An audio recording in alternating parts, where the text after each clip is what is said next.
Alonte, Alvarez Jose, Alvarez Mercedes, Alvarez Pantaleon, Amante, Amatong, Angara, Aquino, Aquino Magsaysay, Arbison, Arenas, Arrogancia, Asistio, Ataide, Omentado, Balindong, Barbers, Baronda, Baskug, Bautista, Bautista Lim, Bernos, Bilyones, Biron, Bolilia, Bondok, Bongalon, Bordado, Bosita, Briones, Brosas, Buhain, Bulot Begtang, Bustos, Cabredo, Cagas, Kahayon Uy, Calderon, Calixto, Campos, Kawagdan, Cardema, Cari, Castro France, Castro Jean, Celeste, Chant, Sendanya, Chato, Chua, Chungalaw, Ko Angelica Natasha, Ko Elizaldi, Ko Pilar, Ko Juanco Jaime Eduardo Mark, Ko Juanco Mark, Colada, Colliantes, Corvera, Cruz Ambrosio, Cruz Ricardo, Cua, Cuaresma, Dagoo, Dalipe, Dalo, Dayang Hirang, Daza, De Jesus, De Venecia, Defensor, Del Mar, De Los Santos, Dimaporo Muhammad Khalid, Dimaporo City Amina, Dionisio, Domingo, Duavit, Duhali, Duterte, D. Faustino Ino, D. Faustino Michael Carlos, D. Ian Paul, Ecleo, Emano,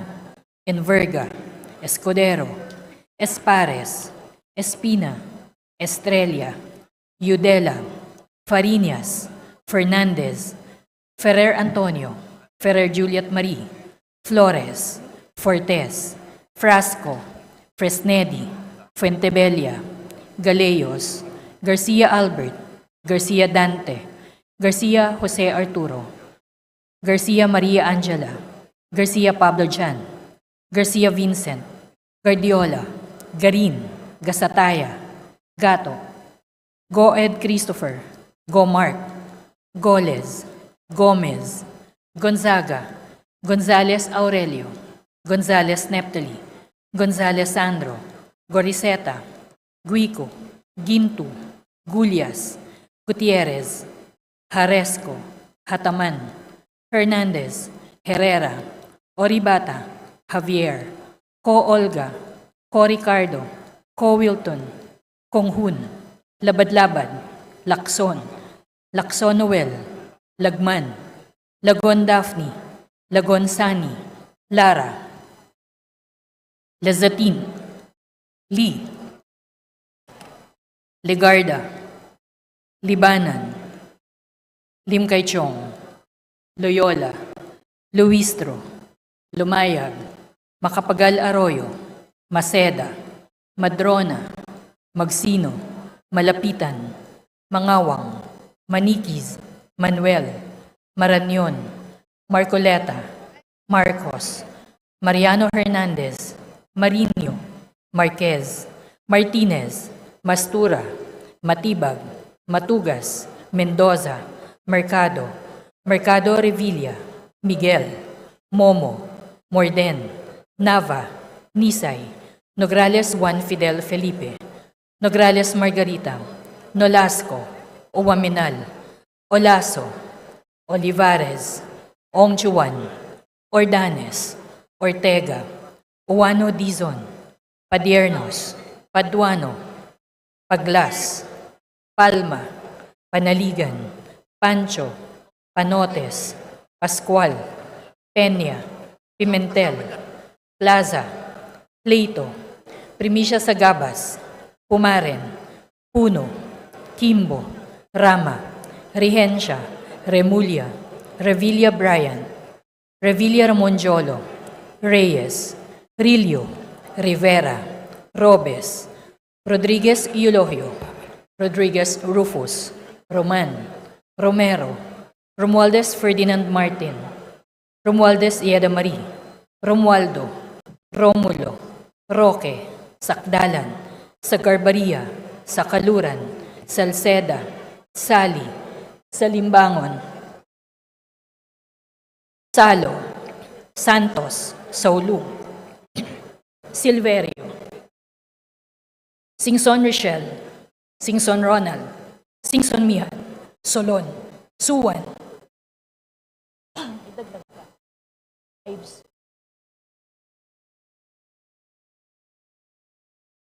Solon, Suwan, Suwansing Horacio. Hindi. Okay ka?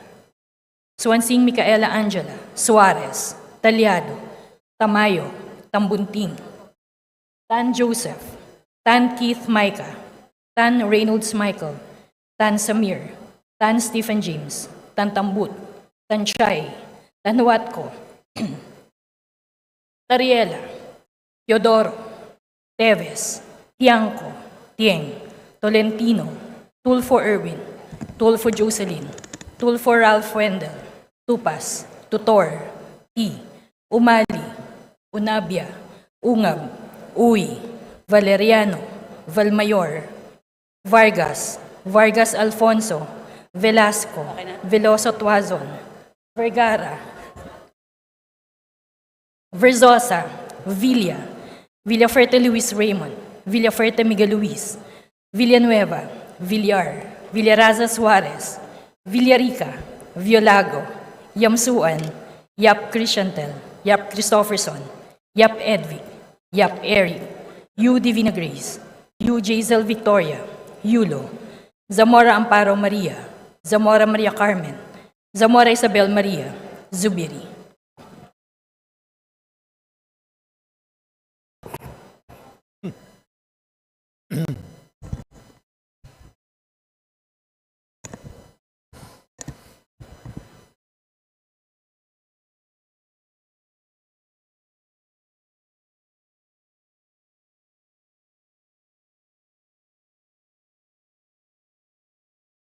Mr. Speaker, the roll call shows that 192 members responded to the call.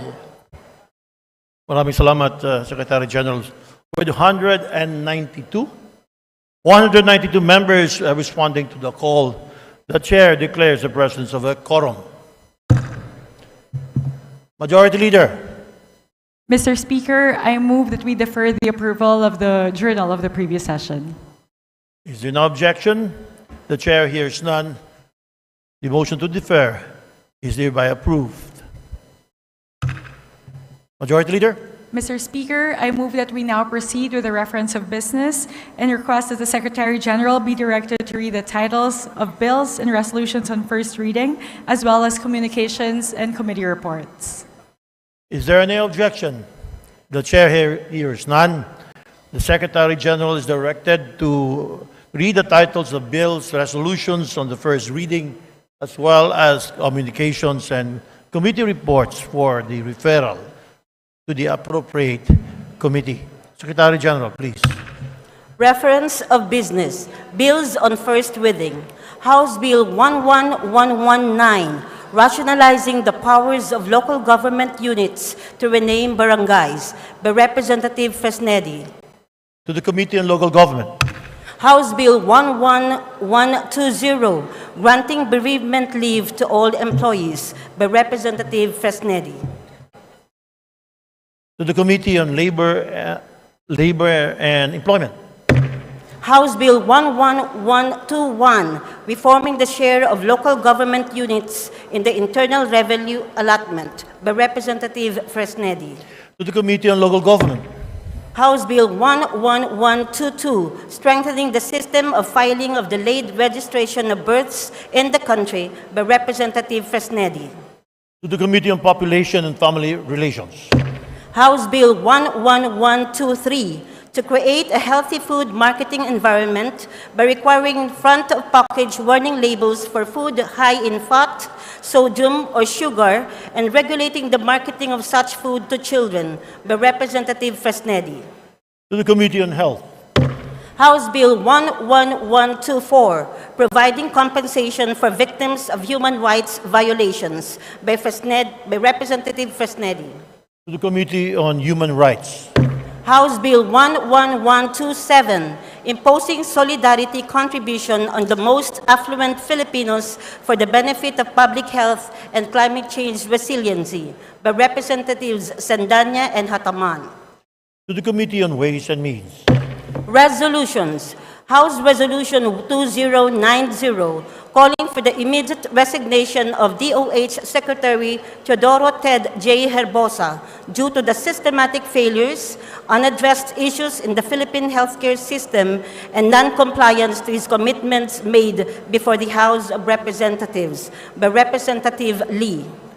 To the Committee on Rules. House Resolution 2091, expressing the heartfelt condolences of the House to the family of the late Honorable Alfredo Amor E. Abueg Jr., former Deputy Speaker and representative of the 2nd District of Palawan, and commemorating his exemplary life and legacy of service to the nation by Representative Suan. To the Committee on Rules. House Resolution 2092, expressing the unwavering and unqualified support and solidarity of the House to the leadership of His Excellency President Ferdinand R. Marcos Jr. and the Honorable Speaker Ferdinand Martin G. Romualdez in the face of serious and dangerous remarks and defiant acts that threaten the very foundations of democratic governance, the rule of law, public trust, and the integrity of government institutions by Representatives Gonzales Aurelio, Suarez, Dalipe, et al. To the Committee on Rules. Communications. Various communications submitted to the House of Representatives by officials of several local government units relative to their posting and reporting requirements of the fund utilization and status of program project implementation of the Local Government Support Fund, as attested by their respective local chief executives. To the Committee on Appropriations. Report dated November 14, 2024 of the Secretary General of the House of Representatives on enrolled copies of House Bill numbers 3092, 3961, 3964, 3978, 6337, 7296, 7502, 8122, 8254, 8483, 9295, 9298, 9299, 9500, 9501, 9592, 9594, 9624, 9890, 10268, 10269, 10396, 10397, 10441, 10442, 10443, 694, 3963, 3966, 3970, 5830, 5843, 7300, and 10440, which were transmitted to the Office of the President on November 13, 2024 for His Excellency's consideration and signature, pursuant to Section 18H, Rule 6 of the Rules of the House. Committee reports. Committee report numbers 1268, 1270, and 1272, submitted by the Committees on Tourism and Appropriations on House Bill numbers 11118, 11126, and 11128, respectively. Committee report numbers 1269 and 1273, submitted by the Committee on Tourism on House Bill numbers 11125 and 1129, respectively. Committee Report 1271, submitted by the Special Committee on Creative Industries on House Resolution 2089. The aforementioned committee reports are all referred to the Committee on Rules. Maraming salamat, Secretary General. Majority Leader. Mr. Speaker, I move that we suspend session for a few minutes. Thank you. Session suspended.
Session resumed.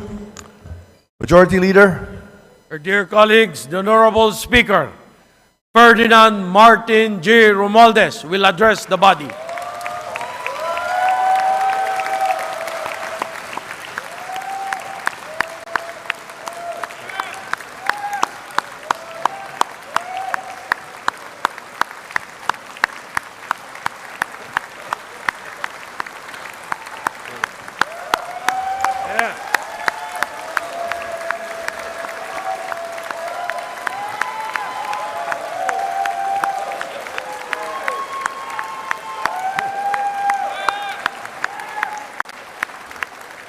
Okay. My distinguished colleagues, I stand before you today with a heavy yet resolute heart. Recent events compel me to address not only the accusations that have been hurled against me personally, but also the attacks on the institution we hold sacred, the House of Representatives. The heart of our democracy and the voice of the Filipino people. Let me begin with a matter that is both alarming and unprecedented. The Vice President of the Republic of the Philippines, Sara Duterte, admitted to contacting an assassin to kill President Ferdinand R. Marcos Jr., First Lady Luis Araneta Marcos, and myself. Let me be clear. Hindi na to biro. Hindi na to normal na panalita. Isa itong direktang banta sa ating demokrasya, sa ating pamahalaan, at sa seguridad ng bayan.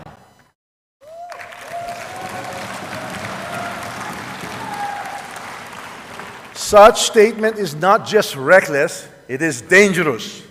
It sends a chilling message to our people. A message that violence can be contemplated by those in positions of power.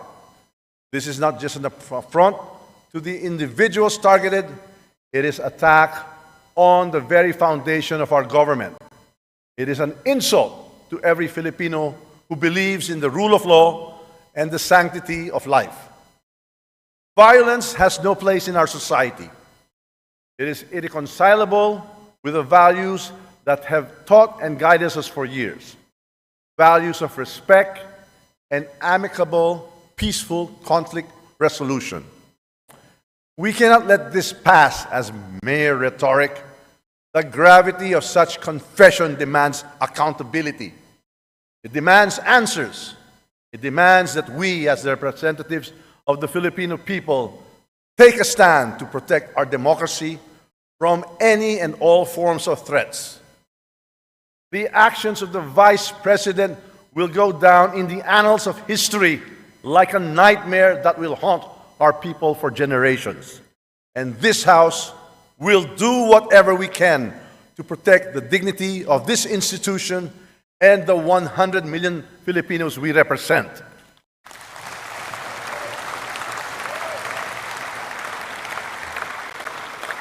Now, let us address another serious matter. The Vice President's unfounded and baseless accusations that I am plotting to destroy her because of alleged political ambitions for 2028 elections. My colleagues, these accusations are not only untrue, they are a desperate attempt to distract from the real issues at hand. Malinaw ang katotohanan. Ang trabaho ko bilang speaker ay maglingkod, hindi manira. Ang politika na paninira ay hindi kailanman naging bahagi ng aking prinsipyo.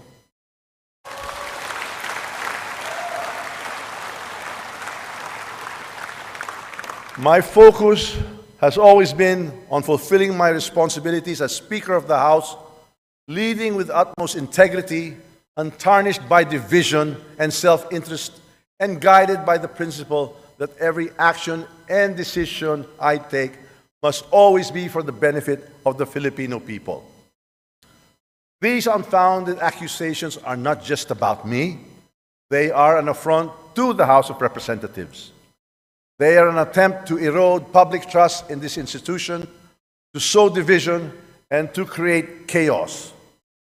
We choose unity over division, dialogue over conflict, and cooperation over confrontation. Why these baseless accusations? The answer is simple: to divert attention from the mounting evidence of fund misuse under her leadership at the office of the Vice President and Department of Education.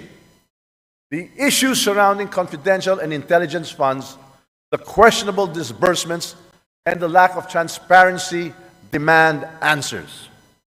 We will not tolerate and accept vague explanations and evasive responses.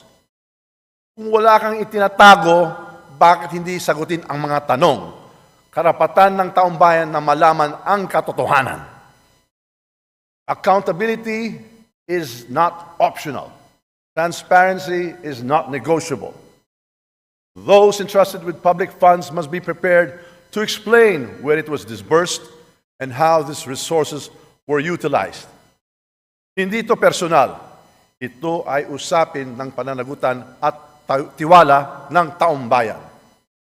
Instead of providing clarity, we have seen attempts to shift the narrative, to create distractions, and to fabricate stories. But let me remind everyone that truth is resilient. No amount of noise can drown it.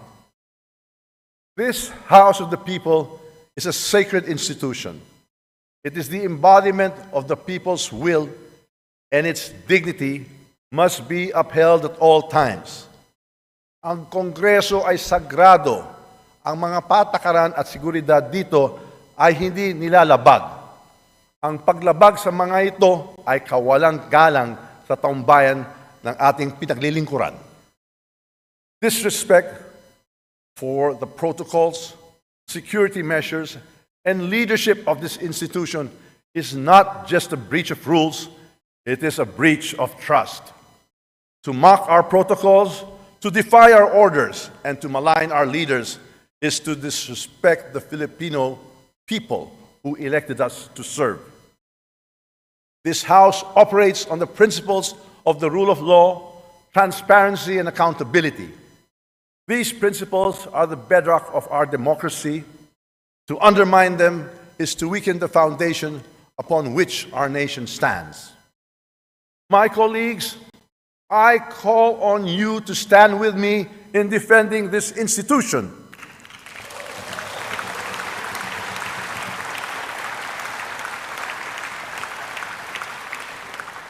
Ipaglaban natin ang dignidad ng Kongreso. Ipaglaban natin ang katotohanan. Ipaglaban natin ang ating demokrasya.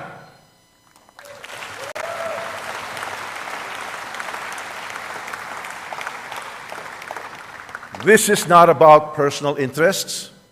It is about preserving the integrity of the House of Representatives and ensuring that it remains strong and a credible voice for the Filipino people. To the Filipino people, I assure you that this House will not waver in its commitment to transparency, accountability, and service. We should not allow individuals to ruin this great nation with their manipulative tactics, their troll armies, or their few blind followers. We owe it to the Filipino people to remain steadfast in our mission to pass laws that improve lives, protect freedoms, and ensure a brighter future for all. Finally, I reaffirm my unwavering support for President Ferdinand R. Marcos Jr. and his administration.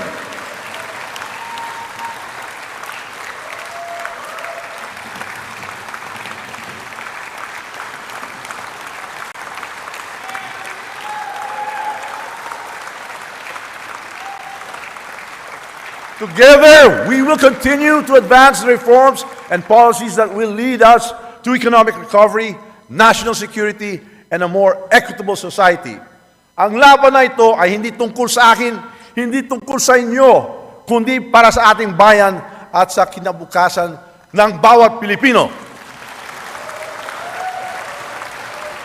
Let us rise above the distractions. Let us reject baseless accusations. Let us focus on what truly matters, serving the people and strengthening the institutions that uphold our democracy. Let us stay focused, steadfast, and committed to the great job we are doing. It is indeed my honor and privilege fighting this battle with and for all of you. Thank you, and may God bless the Philippines. Mabuhay ang Kongreso! Mabuhay ang Sambayang Pilipino!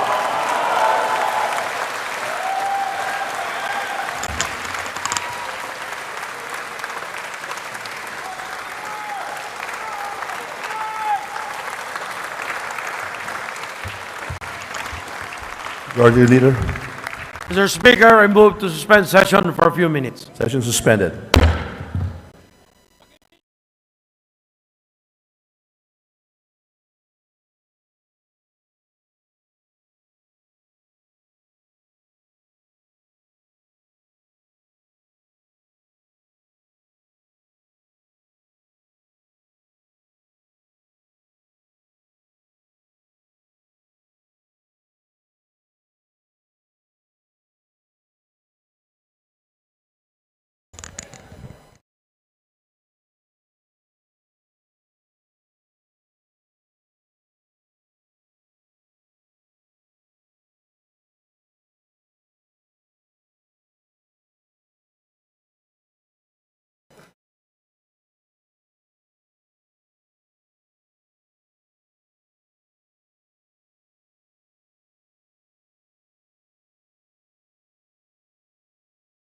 Yung akin dito mo.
Next.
Session is resumed.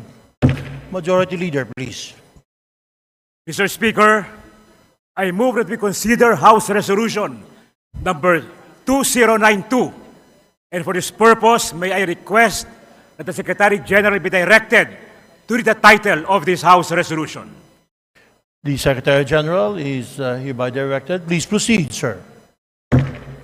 Resolution expressing the unwavering and unqualified support and solidarity of the House of Representatives to the leadership of His Excellency President Ferdinand R. Marcos Jr. and the Honorable Speaker Ferdinand Martin G. Romualdez in the face of serious and dangerous remarks and defiant acts that threaten the very foundations of democratic governance, the rule of law, public trust, and the integrity of government institutions. Maraming salamat, Secretary General. Majority Leader. Mr. Speaker, I move that we recognize the Honorable Senior Deputy Speaker Aurelio Dong G. D. Gonzales to deliver his sponsorship speech. Our Senior Deputy Speaker, Dong Gonzales, is hereby recognized. Please proceed, SDS. Okay, Mr. Speaker. Thank you, Majority Leader. The Honorable Speaker, distinguished colleagues, ladies and gentlemen, it is with great pride and honor and a sense of duty that I rise today in this august chamber to sponsor and support House Resolution number 2092, expressing the unwavering and unqualified support and solidarity of the House of Representatives to the leadership of His Excellency President Ferdinand R. Marcos Jr. and the Honorable Speaker Ferdinand Martin Gomez Romualdez. In the face of serious and dangerous remarks and defiant acts that threaten the very foundation of democratic governance, rule of law, public trust, and integrity of government institutions. The importance of this resolution cannot be overstated. As members of this honorable and highly esteemed institution, it is our responsibility to uphold the dignity, honor, and integrity of the House of Representatives. In doing so, we must also express our collective solidarity with our leaders who stand at the forefront of defending our democratic institutions and the rule of law. Recent events have brought to light conduct and statements that not only threaten the dignity of this chamber, but also compromise national security and public trust in our government, Mr. Speaker. These include actions that defy protocols, undermine accountability, and most alarmingly, the threats to the very lives of our leader, His Excellency President Ferdinand Romualdez Marcos Jr., the First Lady, Mrs. Liza Araneta Marcos, and our beloved Speaker Ferdinand Martin Gomez Romualdez. Speaker Romualdez has displayed exemplary leadership and unwavering resolve in defending this institution against those who seek to weaken it. His swift and decisive response to these serious threats is a testament to his commitment to upholding the principles of democratic governance and the rule of law. Under the leadership of Speaker Romualdez, this chamber has demonstrated unity, dynamism, and effectiveness in performing its mandate. We have passed crucial legislations that support the priorities of the administration and address the needs of our constituents. These successes show that with a stalwart leader like Speaker Ferdinand Martin Romualdez, this institution can withstand any obstacle and remain a pillar of democracy. Moreover, the leadership of President Ferdinand Romualdez Marcos Jr. continues to guide our nation toward progress and stability. His vision for a strong and united Philippines is evident in the administration achievements. It is our duties as legislators to rally behind our President in defending the interests of the Filipino people and safeguarding the future of our democratic institution. Mr. Speaker, in this spirit, I call upon each and every one of you, my esteemed colleagues, to support the immediate adoption of House Resolution number 2092, to support the immediate adoption of House Resolution number 2092. Let us show the nation that we stand united behind our leadership and in defense of the sacred principles of democracy, accountability, and the rule of law. Dakal pong salamat. Mabuhay si Presidente Ferdinand Romualdez Marcos Jr. Mabuhay si Speaker Ferdinand Gomez Romualdez. Mabuhay ang mababang kabulungan. At maraming salamat po, Luidia, ing Pilipinas. Dakal pong salamat. Maya pagkat panapot po kay kayuman. Mabuhay, Senior Deputy Speaker Aurelio Dong D. Gonzales. Maraming salamat, sir. Majority Leader. Mr. Speaker, I move that we recognize the Honorable Majority Leader, Manuel Jose Manix M. Dalipe, to deliver his sponsorship speech. To our Majority Leader, Manuel Jose Manix M. Dalipe. Please proceed, sir. Honorable Speaker, esteemed members of the House, good afternoon. I rise today to express my unwavering support for the House of Representatives and our Speaker, the Honorable Ferdinand Martin Romualdez, in the light of the recent events faced by our institution. The House of Representatives stands as a cornerstone of this nation's democracy. As we carry out our mandate and stand to uphold the Constitution of the Republic of the Philippines, we operate on established rules and procedures to ensure transparency, accountability, and order within our walls and beyond. Over the past few days, we witnessed the blatant disregard for these rules and protocols by no less than the second highest official of the land. I take this opportunity to reiterate that this august chamber must be accorded the honor and dignity befitting its status as the House of the people. To disrespect this chamber is to disrespect the people we represent.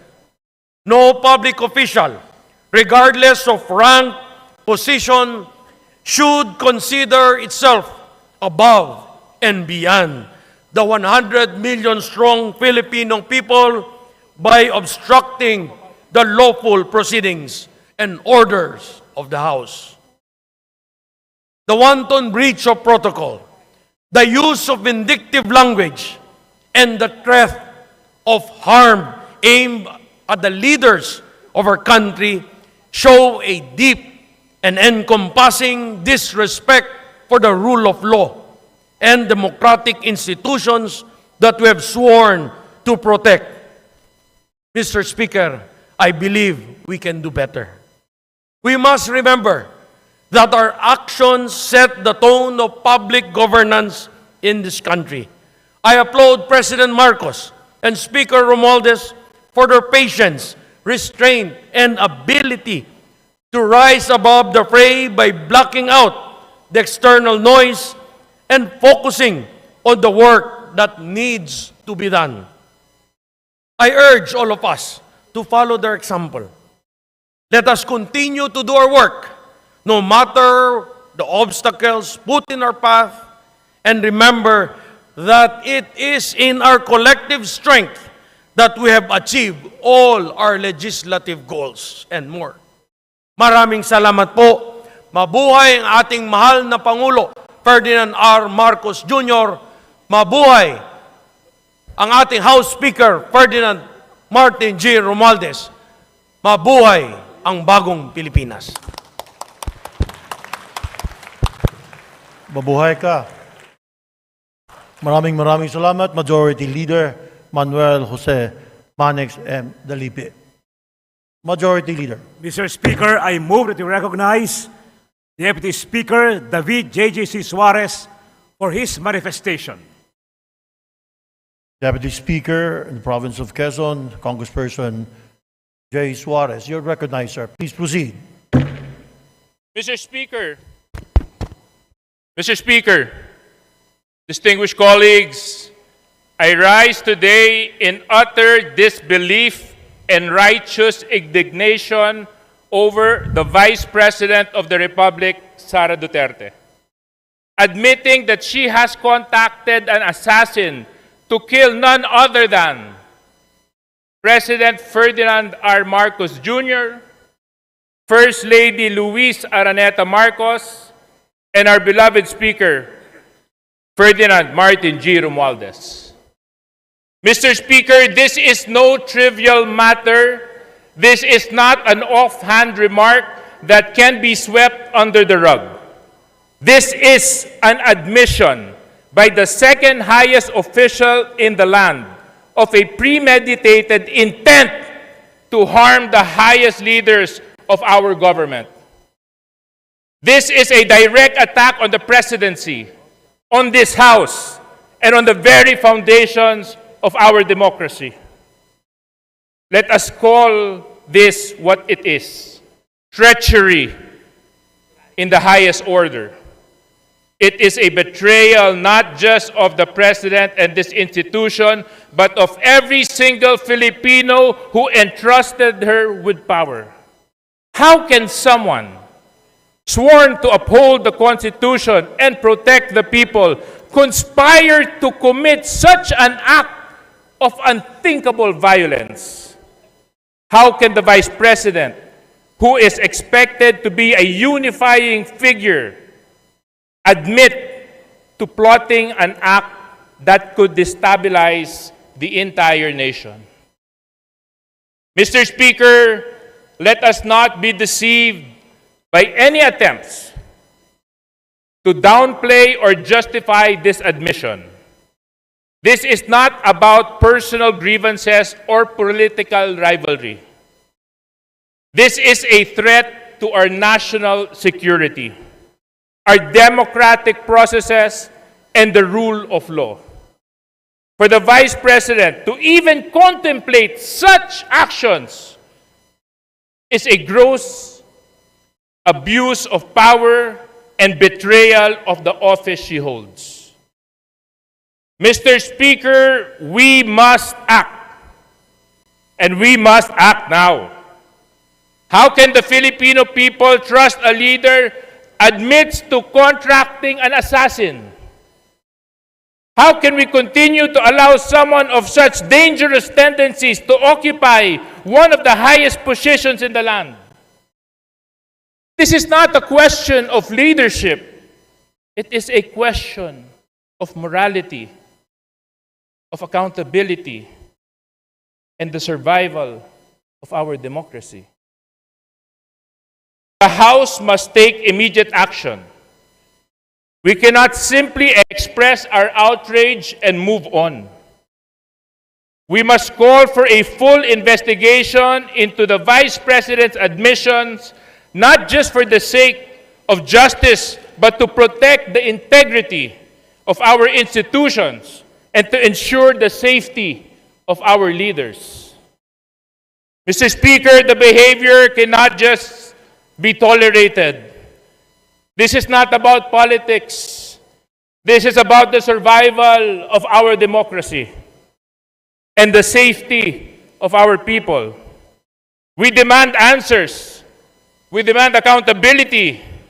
And we demand that the Vice President face the full force of the law for her actions. Let this House stand united in defense of our democracy, our leaders, our people. We cannot and will not allow anyone, even the Vice President, threaten the very foundation of this republic. Maraming salamat. Maraming salamat. Deputy Speaker David J.J. Suarez. Majority Leader. Mr. Speaker, I move that we recognize the Honorable Albert S. Garcia of the 2nd District of Bataan for his manifestation. The gentleman from the 2nd District of Bataan, Representative Albert S. Garcia, is recognized. Mr. Speaker, distinguished colleagues, I rise today with a deep sense of indignation and disbelief over the shocking admission made by Vice President Sara Duterte that she had contacted an assassin to target none other than His Excellency President R. Marcos Jr., First Lady Luis Araneta Marcos, and our esteemed Speaker, Ferdinand Martin G. Romualdez. Let us pause for a moment, Mr. Speaker, to reflect on the gravity of this revelation. The second highest official of the land, someone who took an oath to protect and uphold the Constitution, has admitted to contemplating violence against the very people she sworn to serve alongside. This is not just alarming, it is a betrayal of public trust and an affront to our democratic values and a threat to the stability of our nation. Mr. Speaker, how can we as representatives of the Filipino people stand silent in the face of such a heinous admission? The Vice President's statement are not only a direct threat to the lives of our leaders, but a dangerous precedent that undermines the very foundation of our democratic governance. If someone in her position feels emboldened to admit to such acts, what message does this send to the public? That power can be wielded without accountability? That the rule of law can be disregarded with impunity? Mr. Speaker, this House has a solemn duty to ensure that no one, no matter how high his or her position, stands above the law. The Vice President's action demand not just condemnation, but thorough investigation.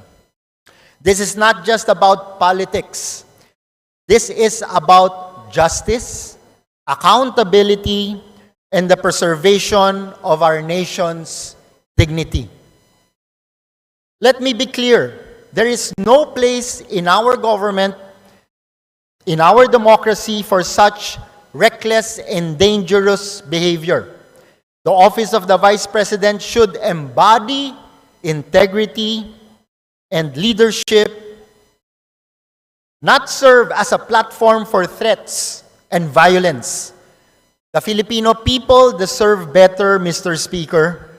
They deserve leaders who inspire trust, who uphold the rule of law, and who work tirelessly to serve the nation with honor and dignity.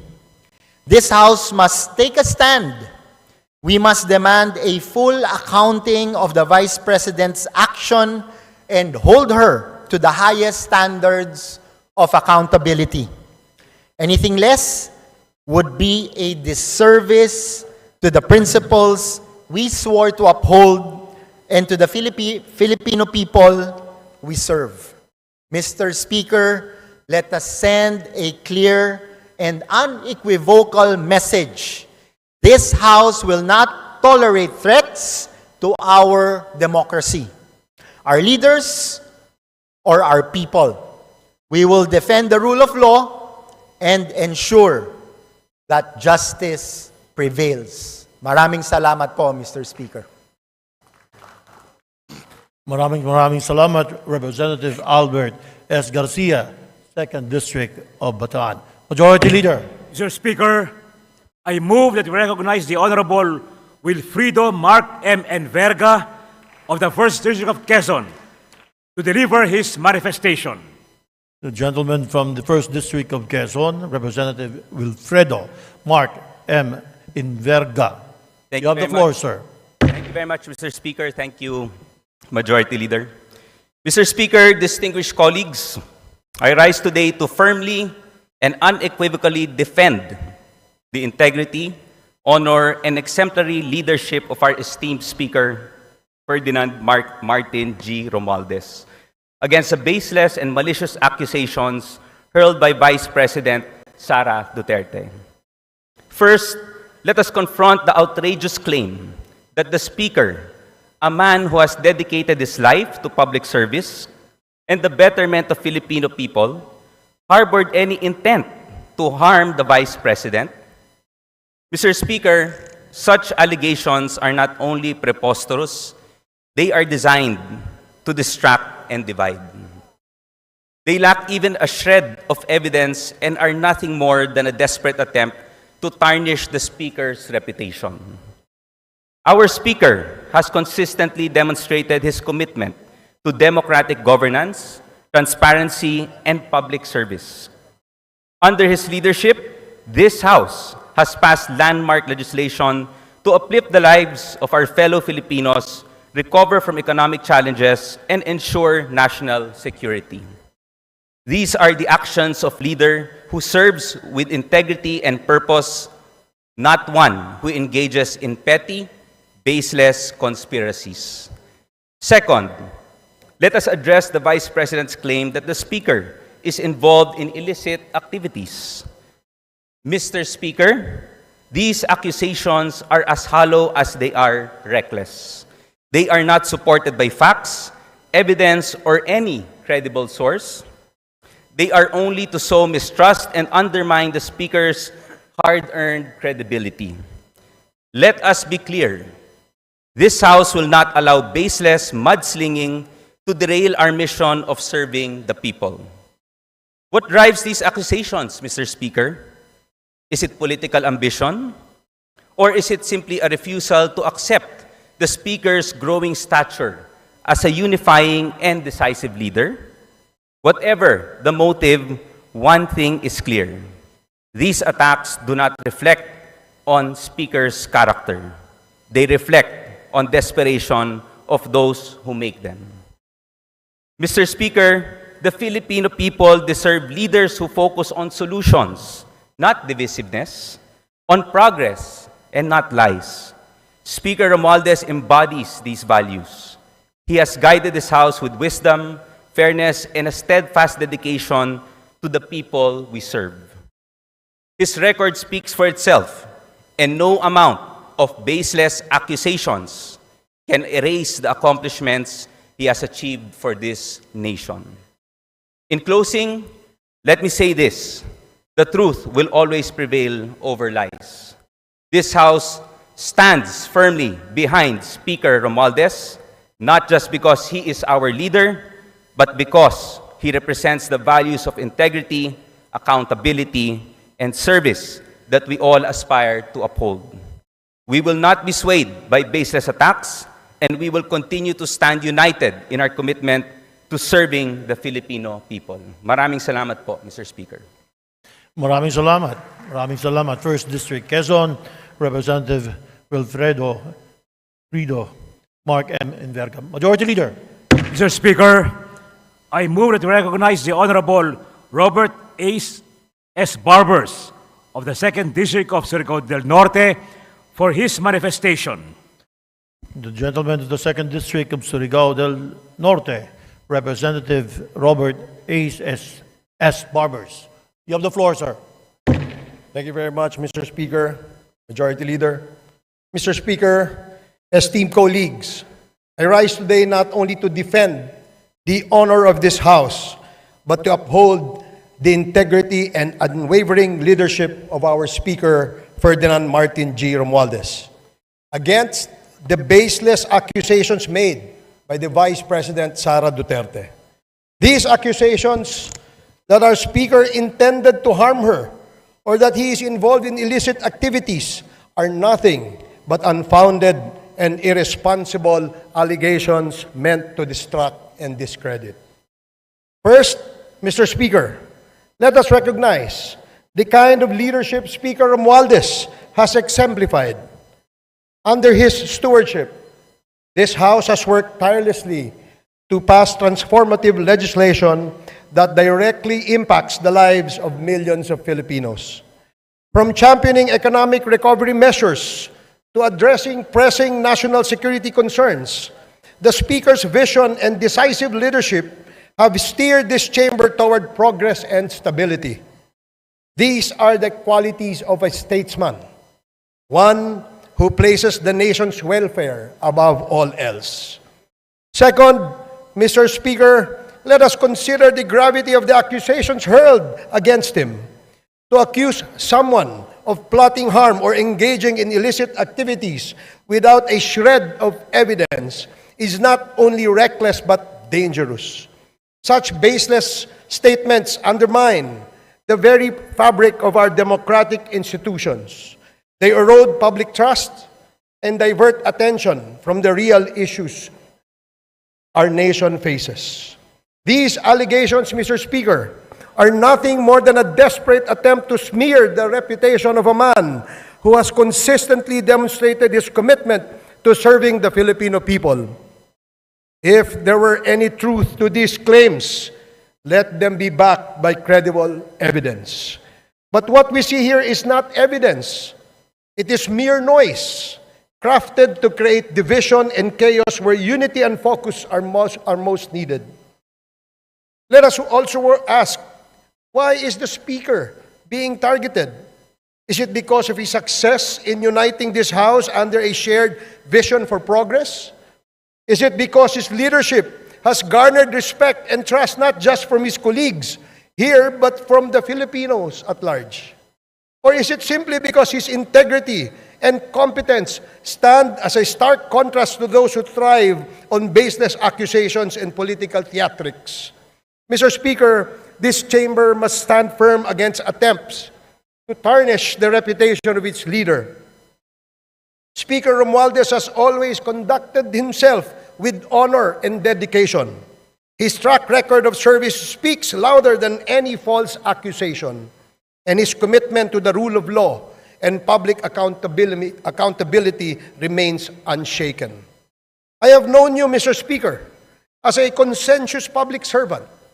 In the short span that you have discharged your duties as Speaker, I can honestly say that you have treated all of us fairly and that in all the conduct of affairs, you have always displayed decency, bearing, and character that bespeaks of a statesman. Through all the attacks and accusations that comes with a position, I see you always taking the high moral ground. By any measure, your calm and calculated bearing stand tall among all of us amidst all the crisis, a distinct trait that all leaders must possess. In closing, Mr. Speaker, I urge my colleagues and the Filipino people to focus on what truly matters: the Speaker's consistent efforts to build a stronger, more united, and more prosperous Philippines. Let us not allow baseless accusations to distract us from our shared mission of service to the nation.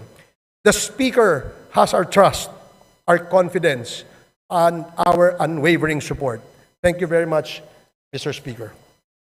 Daghang kayong salamat, Representative Robert Ace S. Barbers, 2nd District, Surigao del Norte.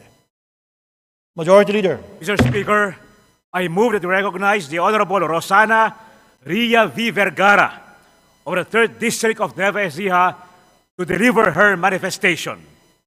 Representative Rosana Rita V. Vergara, 3rd District, Nueva Ecija. You're recognized, ma'am. Please proceed. Mr. Speaker, distinguished colleagues, I rise today to address and firmly refute the baseless and malicious accusations being spread that Speaker Ferdinand Martin G. Romualdez is attempting to destroy the Vice President because of a supposed ambition to run for President in 2028. These claims are not only unfounded, but are an insult to the Speaker's character and his unwavering commitment to public service. It is also an attack to the integrity of the House of Representatives as an institution. We cannot allow this. We must not. Mr. Speaker, let us set the record straight. Speaker Romualdez has demonstrated time and again that his focus is solely on his duties as the leader of this House. Under his guidance and leadership, we have successfully passed critical legislation that addresses the urgent needs of the Filipino people, including measures on economic recovery, national security, and social services. His record of service is rooted in action, not ambition. The Speaker's leadership is not about personal political gain. It is about building a stronger, united Philippines. If there is one thing Speaker Romualdez has consistently shown, it is his ability to rise above political noise and focus on the issues that truly matter to our constituents. The allegations that the Speaker is using his position to target the Vice President are as absurd as they are divisive. These claims are nothing more than an attempt to deflect attention from her own failures and controversies. The Vice President's struggles to navigate her own responsibilities as a public official should not be blamed on the Speaker's competence or leadership. Mr. Speaker, let us ask, why would someone who has consistently demonstrated loyalty to the administration of President Ferdinand Marcos Jr. and who has been a staunch ally of its programs engage in such petty political games? The truth is, these accusations are a convenient excuse for the Vice President to evade accountability for her actions and distract the public from her lack of concrete achievements. Let us also recognize the Speaker's long-standing reputation for unity and collaboration, his efforts to build coalitions across party lines, and his dedication to fostering a harmonious relationship with the executive branch contradict the notion that he is driven by personal ambition. This is a leader who values service over self-interest and progress over politics. Mr. Speaker, I urge our colleagues and the Filipino people to see these claims for what they are: desperate attempts to sow division and tarnish the reputation of an exemplary public servant and the institution that he leads. Speaker Martin Romualdez is focused on his duties today, not on ambitions for tomorrow. His commitment to this House and to the Filipino people remains steadfast, and no amount of baseless accusations can detract from this. This House stands united behind Speaker Romualdez. We will not be distracted by false narratives, nor will we allow them to undermine the important work we do for the Filipino people. Let us stay focused on the task at hand and continue to serve with integrity, unity, and dedication. Thank you, Mr. Speaker. Thank you. Thank you, Congresswoman Rosana Ria V. Vergara of the 3rd District of Nueva Ecija. Majority Leader. Mr. Speaker, I move that we recognize the Honorable Erwin Tulfo of the ACT-CIS party list for his manifestation. ACT-CIS Party List, Representative Erwin T. Tulfo. You're recognized, sir. Please proceed. Thank you, Mr. Speaker. Mr. Speaker, allow me to read the manifesto of the Party List Coalition as directed by the party list leaders. Mr. Speaker, distinguished colleagues, the Party List Coalition clearly see a diversion of attention away from the mounting evidence of fund misuse under the Office of the Vice President and the Department of Education. Mr. Speaker, the allegation of financial irregularities involving the OBP and the DepEd are serious and demand answers. The Filipino people deserve accountability, transparency, and honesty from their leaders, especially from someone who oversees billions of pesos meant to uplift the lives of our citizens and improve the quality of education of our children. Instead of addressing these issues head-on, they have chosen to create a smokescreen, fabricating baseless accusations against Speaker Ferdinand Martin Romualdez and other public officials. Mr. Speaker, the Speaker of this House, Ferdinand Martin G. Romualdez, has shown exemplary leadership in ensuring that this chamber remains a bastion of transparency and accountability. He has no time for petty political games. His focus is on serving the Filipino people. Mr. Speaker, the Filipino people deserve the truth. They deserve leaders who prioritize service over self-preservation. This House, under the Speaker's leadership, remains committed to ensuring that no one is above the law and that public funds are used properly and responsibly. That is all. Thank you, Mr. Speaker. Maraming salamat. Representative Erwin T. Tulfo, on behalf of the PCFI Party List Coalition Foundation Incorporated and ACT-CIS Party List. Majority Leader. Mr. Speaker, I move that we recognize the Honorable Deputy Majority Leader, Julian Jam Baronda of the Lone District of Iloilo City, to deliver his manifestation of support. Lone District, Iloilo City, Deputy Majority Leader Julian Jam Baronda. You are recognized, ma'am. Mr. Speaker, esteemed colleagues, maayong hapon sa atong tanan. In support of the approval of House Resolution Number 2092, expressing the unwavering and unqualified support and solidarity of the House of Representatives to the leadership of His Excellency President Ferdinand R. Marcos Jr. and the Honorable Speaker Ferdinand Martin G. Romualdez, in the face of serious and dangerous remarks and defiant acts that threaten the very foundation of democratic governance, rule of law, public trust, and integrity of government institutions. This humble representation expresses full, unwavering support to the leadership of His Excellency President Ferdinand R. Marcos Jr. and our beloved Speaker, Ferdinand Martin G. Romualdez. Amidst the arbitrary actions and alarming statements issued by the second highest official of the land, we maintained that the preservation of the dignity, the integrity of the House of Representatives is of paramount importance. Mr. Speaker, in the light of the recent events that have transpired in the last 3 days within the premises of the House of Representatives, these arbitrary acts of interference and alarming statements reflect a clear disregard for institutional authority and due process.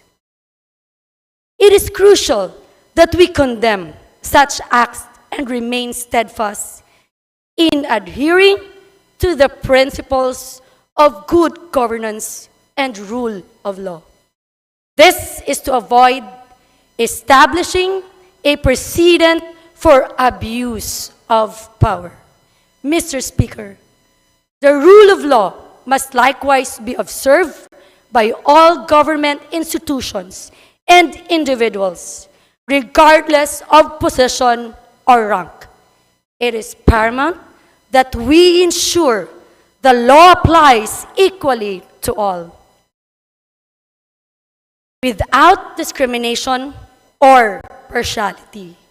We also emphasize the importance of safeguarding the public trust that citizens have placed in their elected leaders. Public trust is earned through transparency, accountability, and commitment to public service. Maintaining these values requires our collective and unwavering determination.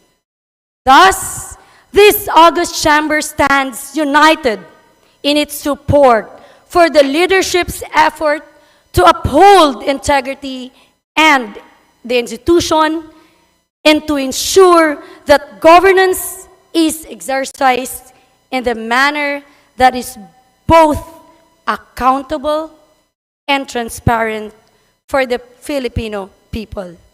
Mabuhay ang Kongreso. Madamo nga salamat, Mr. Speaker. Damo gid salamat. Deputy Majority Leader Julian Jam Boronda, Long District of Iloilo. Majority Leader. Mr. Speaker, I move that we recognize the Honorable Tobias Toby M. Chanco of the Lone District of Navotas City to deliver his manifestation of support. And gentleman from the Lone District of Navotas City, Representative Toby M. Tiangco. You're recognized, sir. Please proceed. Mr. Speaker, distinguished colleagues, a pleasant day to all of you. It is with great respect and a deep sense of responsibility that I rise before this august body to manifest my unwavering support for the approval of House Resolution number 2092 in light of the recent events that have threatened the dignity of the House of Representatives and the stability of our democratic institutions. Recently, the Vice President acted with shocking recklessness, issuing threats, deliberately violating security protocols, and using invectives that are unbecoming of her position, thereby undermining the integrity of the House of Representatives and the foundations of our democratic institutions. While these actions and statements cannot and should not be taken lightly, this House will take the higher ground and choose to rise above such actions and threats, focusing instead on the principles of respect and civility that guide this institution rather than descending into the rhetoric of violence and intimidation. We must not allow individuals, regardless of their positions and influence, to undermine the integrity of this body and our nation through manipulative tactics, orchestrated campaigns, or the deliberate sowing of discord by those who seek only to create chaos and division for their own gain. Our purpose is to serve the people and to work for the greater good, not to be swayed by distractions, hostility, or self-serving agendas.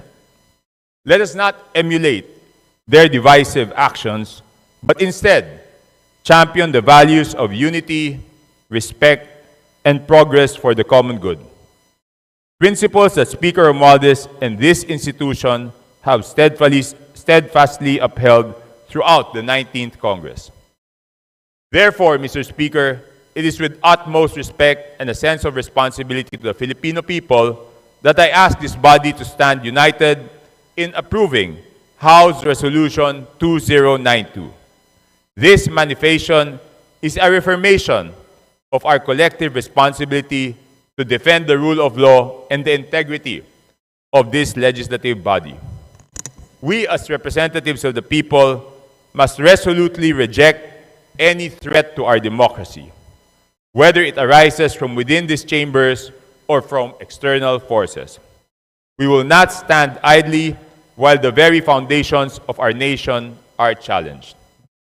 Together, let us continuously express our strong and unrelenting support for His Excellency, President Ferdinand R. Marcos Jr. and his administration, and to Speaker Romualdez, whose leadership has been a steady force in this institution. Through their leadership and unwavering commitment, we will rise above these disruptive and destabilizing forces and forge a future where progress and unity triumph for the benefit of all. Thank you, Mr. Speaker, and may God bless us all. Thank you. Long District Navotas City Representative Toby M. Ianco. Majority Leader. Mr. Speaker, for the final manifestation of support, I move to recognize the Honorable Gabriel Bordado of the 3rd District of Camarines Sur. Representative Bordado, you are recognized, sir. Please proceed. Mr. Speaker, I move to withdraw my previous motion. Please proceed, Majority Leader.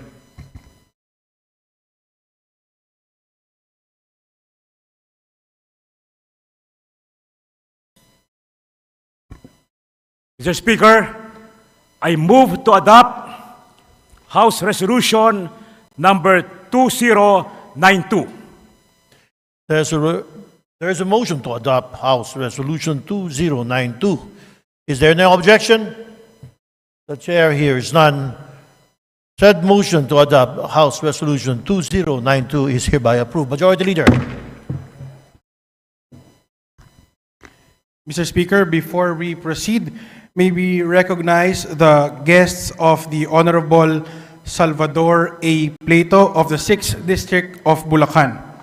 We have from the Municipality of Angat, Bulacan, Municipal Mayor Reynante S. Bautista, Municipal Vice Mayor Arvin L. Agustin, Municipal Councilors William S. Vergel de Dios, Darwin A. Calderon, Evelyn J. Cruz, Melandro G. Tigas, Luis J. Santiago, Ramiro A. Osorio III, Barangay Chairman Nerio S. Valdesco, former SK John Patrick D.C. Solis, SK Federation President Mary Grace Evangelista.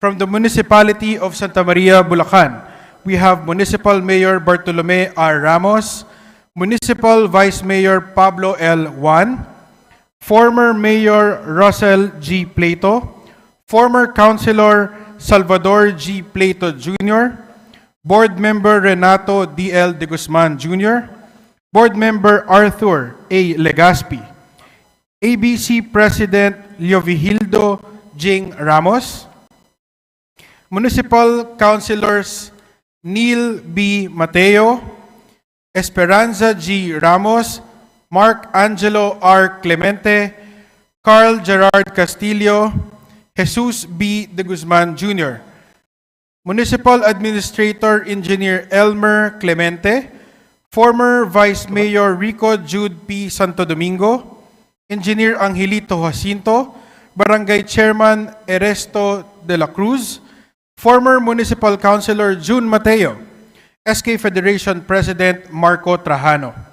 From the Municipality of Norzagaray, Bulacan, Municipal Mayor Maria Elena Hermar, Municipal Vice Mayor Patricio I. Hener, ABC President Baltazar Espiritu, Municipal Councilors Maria Cleope S.P. Pelayo, Municipal Councilor Edsel C. Mendoza, Michael L. Merced, Luz Viminda Espiritu, Abigail Reyes, Resty Sumbilio, Alvin Cruz, Sosimo Cruz, Barangay Chairman Bert Paul P. Torres, SK Federation President Christine K. Cadano, former SK Federation President Mark Ivan Feliciano, and former Vice Mayor Rogelio Santos. Thank you, Majority Leader. May it please reiterate, they are the guests of The Honorable Salvador A. Plato of the 6th District of Bulacan, Mr. Speaker.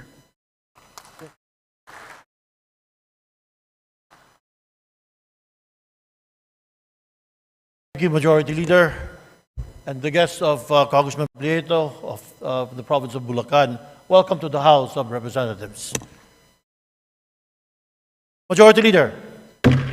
Mr. Speaker, on the same note, may we also recognize the guests of Honorable Percival Sendanya, a representative of the Akbayan Party List.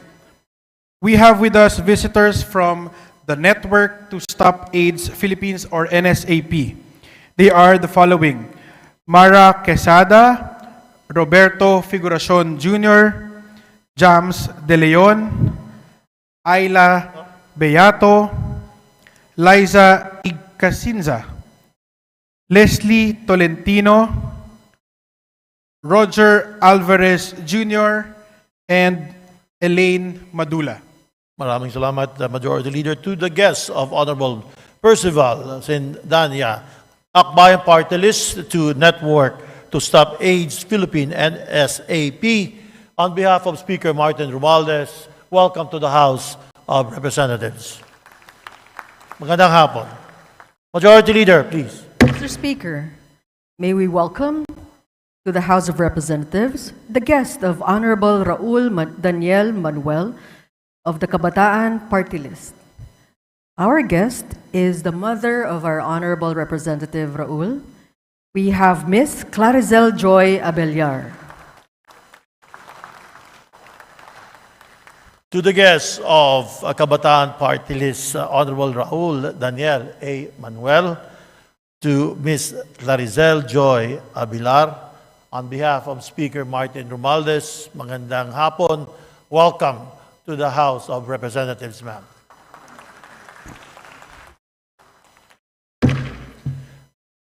Majority Leader, please. Mr. Speaker, may we acknowledge and welcome to the House of Representatives the guests of the Honorable Representative Loreto Acharon from the Lone District of General Santos City. Our guests are officials of the Barangay Upper Labay, General Santos City, headed by the Punong Barangay, Honorable Celso Sago.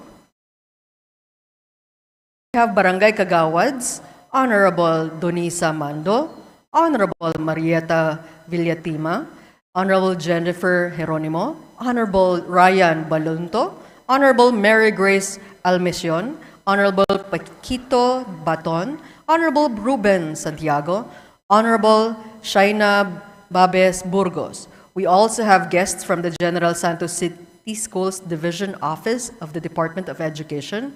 We have the Schools Division Superintendent, Mr. Isagani de la Cruz, Assistant Schools Division Superintendent, Ms. Mervy Seblos, Chief Curriculum Implementation Division, Ms.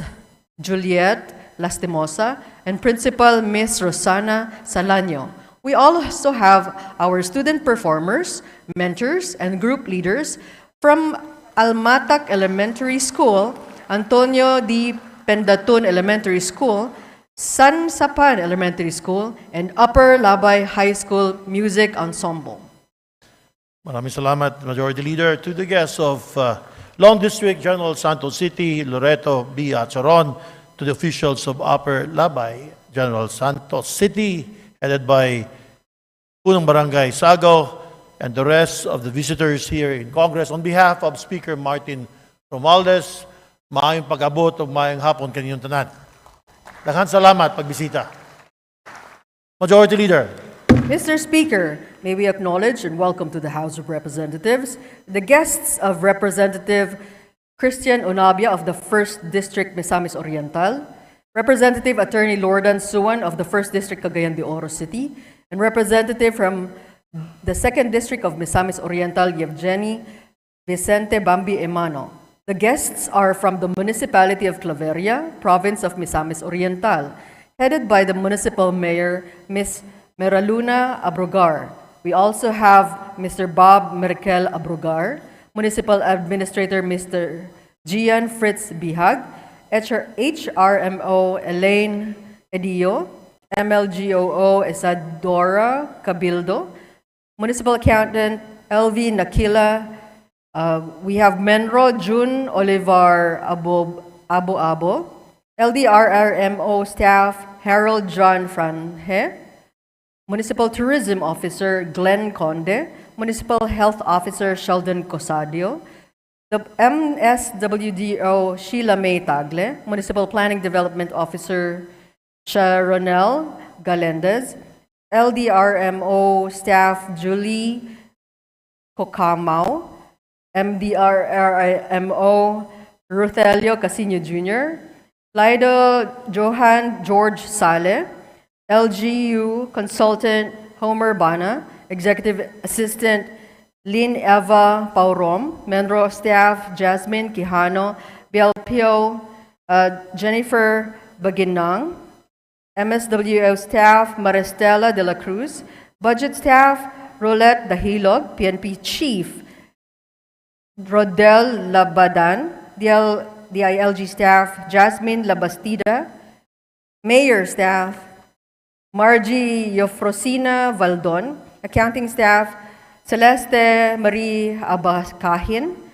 In other staffs, we have Leslie Heather Nabong, Patricia Emano, Natalia Gabia, Kathleen Kailing, Jervin June Samine, Gemma Go, Grace Linda Barros, and Julian Grace Pelenio.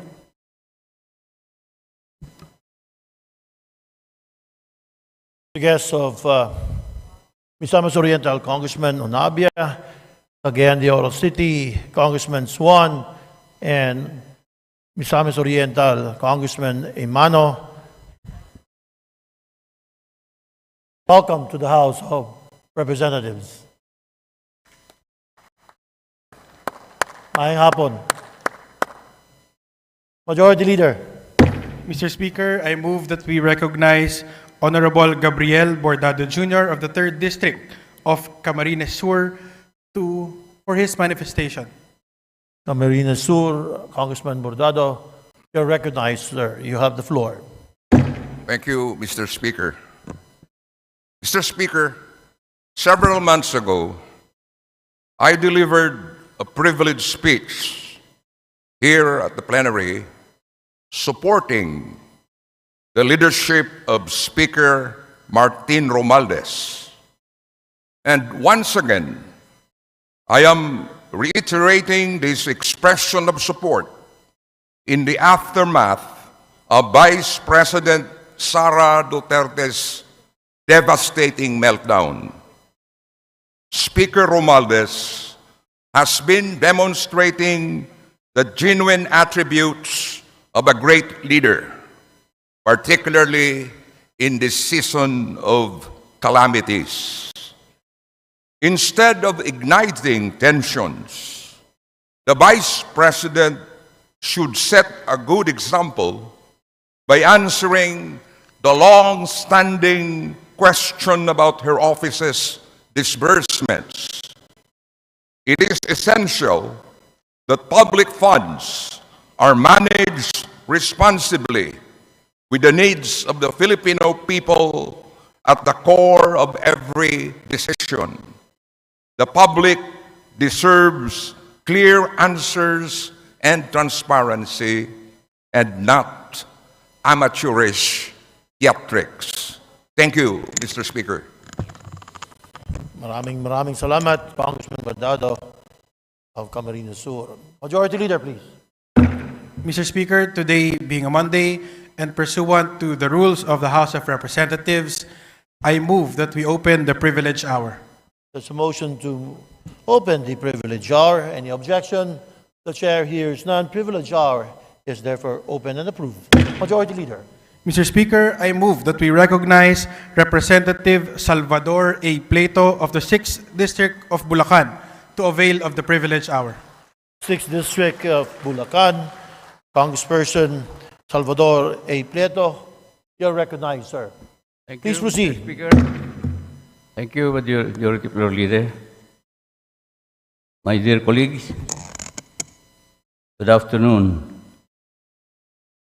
It is heartening to note that for the month of November every year is being declared as the National Children's Month or Buwan ng mga Bata, pursuant to Republic Act 10661 to commemorate the United Nations General Assembly's adoption of the Convention of the Rights of Child on November 20, 1989. The theme for this year's commemoration is Break the Prevalence and of the Violence, Protecting Children, Creating a Safe Philippines. Mr. Speaker, my dear colleagues, among these issues include violence against children such as physical, emotional, and sexual abuse, bullying, peer pressure, depression, domestic violence, health, child labor, poverty, lack of education, drug or substance abuse, crime, teen pregnancy, and many others. However, Mr. Speaker, my colleagues, although not being given much attention regarding present issues for children in our country today, it seems excuse me, that inadequate and limited access to healthcare infrastructure and psychological support system should also be given much attention. This representation, raised in a small town, is a living witness to the inadequate and limited access to healthcare services and infrastructure. What do this representation mean by that, Mr. Speaker?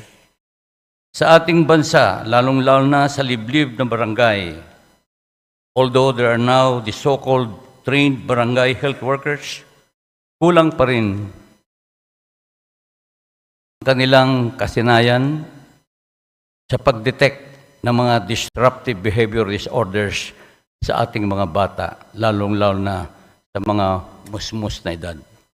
It is being said, Mr. Speaker, that the most common disruptive behavior disorders include oppositional defiant disorder, conduct disorder, at attention deficit hyperactivity disorder. Hindi may pagkaila na dumadami na ang lumalabas na mayroong mga behavior signs of these destructive disorders dahil po sa tumataas na rin na kaalaman o awareness for an early detection, lalong-lalo na sa mga may access sa internet or social media. Pero ang tanong ko po, Mr. Speaker, paano na lang ang mga bata na nasa liblib na kanayunan? Mr. Speaker, na ang mga magulang ay abalang-abala sa pagsasaka o sa pagtatrabaho upang maitawid ang kanilang mga araw-araw na pamumuhay. O kaya, Mr. Speaker, maraming magulang din sa liblib na lugar na hindi nagkaroon ng mataas na antas na edukasyon, na hindi agad mapagtanto ang kanilang anak ay nagpapakita na ng normal o abnormal na behavior. Ang ating pang health care facilities and health services personnel in remote towns or far-flung barangays ay handa sa mga tao, sa mga ito, upang tugunan ang sinasabi nilang early detection that can lead to better treatment or institution better behavioral therapy. Siguro po sa mga urban o highly urbanized cities na may mas mataas na awareness in dealing these behavioral problems, your access to professional help is much easier, more so if the parents are financially capable. Research shows, Mr. Speaker, that our country faces a number of challenges in early detection and treatment of behavioral problems in children, including but not limited to limited access to services, lack of national data shortage of trained professionals and others. But I'm saying again, Mr. Speaker, most of these trained professionals or child psychologists practice in urban areas, leaving children in rural areas with less access to these services. Hayaan na ba natin ng mga batang naiiwan na ganun lang, na silang sa kanilang paglaki, subject to degeneration and public ridicule? Maybe it is high time, Mr. Speaker, that the relevant government agencies must take action to look in this pressing problem among our children. These children, unfortunately born and raised in poverty. On this note, Mr. Speaker, please allow me to quote the Bible verse in Psalm chapter 127, verse 3, and it says, "Lo, children are a heritage of the Lord, and the fruit of the womb is his reward." End of quote. Indeed, Mr. Speaker, my colleagues, children should be considered as special blessings from the Lord and not burdens. Regarding the issues at hand, the people of the Bulacan 6th District fully supports our President Bongbong Marcos and the leadership of House Speaker Martin Romualdez. Mabuhay ang bagong Pilipinas. Maraming salamat po. This is all, Mr. Speaker. Thank you very much. Mabuhay. 6th District, Bulacan, Congressman Prieto. Maraming salamat. Majority Leader. Mr. Speaker, I move that we refer the speech of the Honorable Plato to the Committee on Rules for its appropriate actions. There's a motion to refer the speech of Congressman Prieto. Is there any objection? Hearing none. Motion is approved. Majority Leader, please. Mr. Speaker, I move to recognize the Honorable Loreto B. Acharon of the Lone District of General Santos City to avail of the privilege hour. General Santos, Lone District, Congressperson Loreto B. Acharon. Mayong hapon. Please proceed, sir. Thank you, Mr. Speaker. Thank you, Majority Leader. Mr. Speaker, distinguished colleagues, ladies and gentlemen, magandang hapon po sa ating lahat. I rise today as a matter of privilege to speak on behalf of the families from my district who have been for the longest time deprived of closure they seek, brought about by events that transpired 15 long years ago.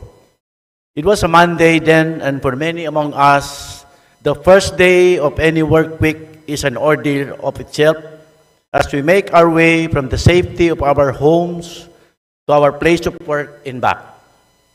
Whatever religion that one ascribes to, we entrust our faith in a higher and divine being to watch over us and our loved ones at work and in school, so that at the end of the day, we are accorded the blessings of comfort and peace in our homes amidst the loving embrace of our families.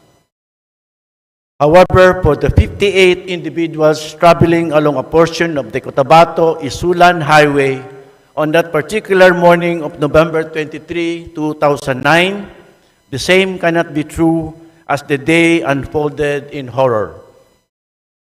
About 4 to 10 kilometers from the town of Sarip-Agwak, the 7-vehicle convoy and 2 other vehicles were accosted and detained at the checkpoint, manned by at least 100 heavily armed men.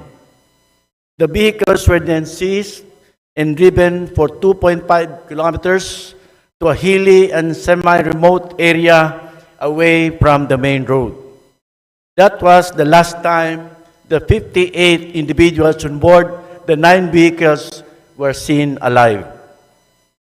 Mr. Speaker, distinguished colleagues, the gruesome manner by which they were deprived of their lives would not have been discovered were it not for the arrival of a contingent from the Philippine Army and elements of the Philippine National Police.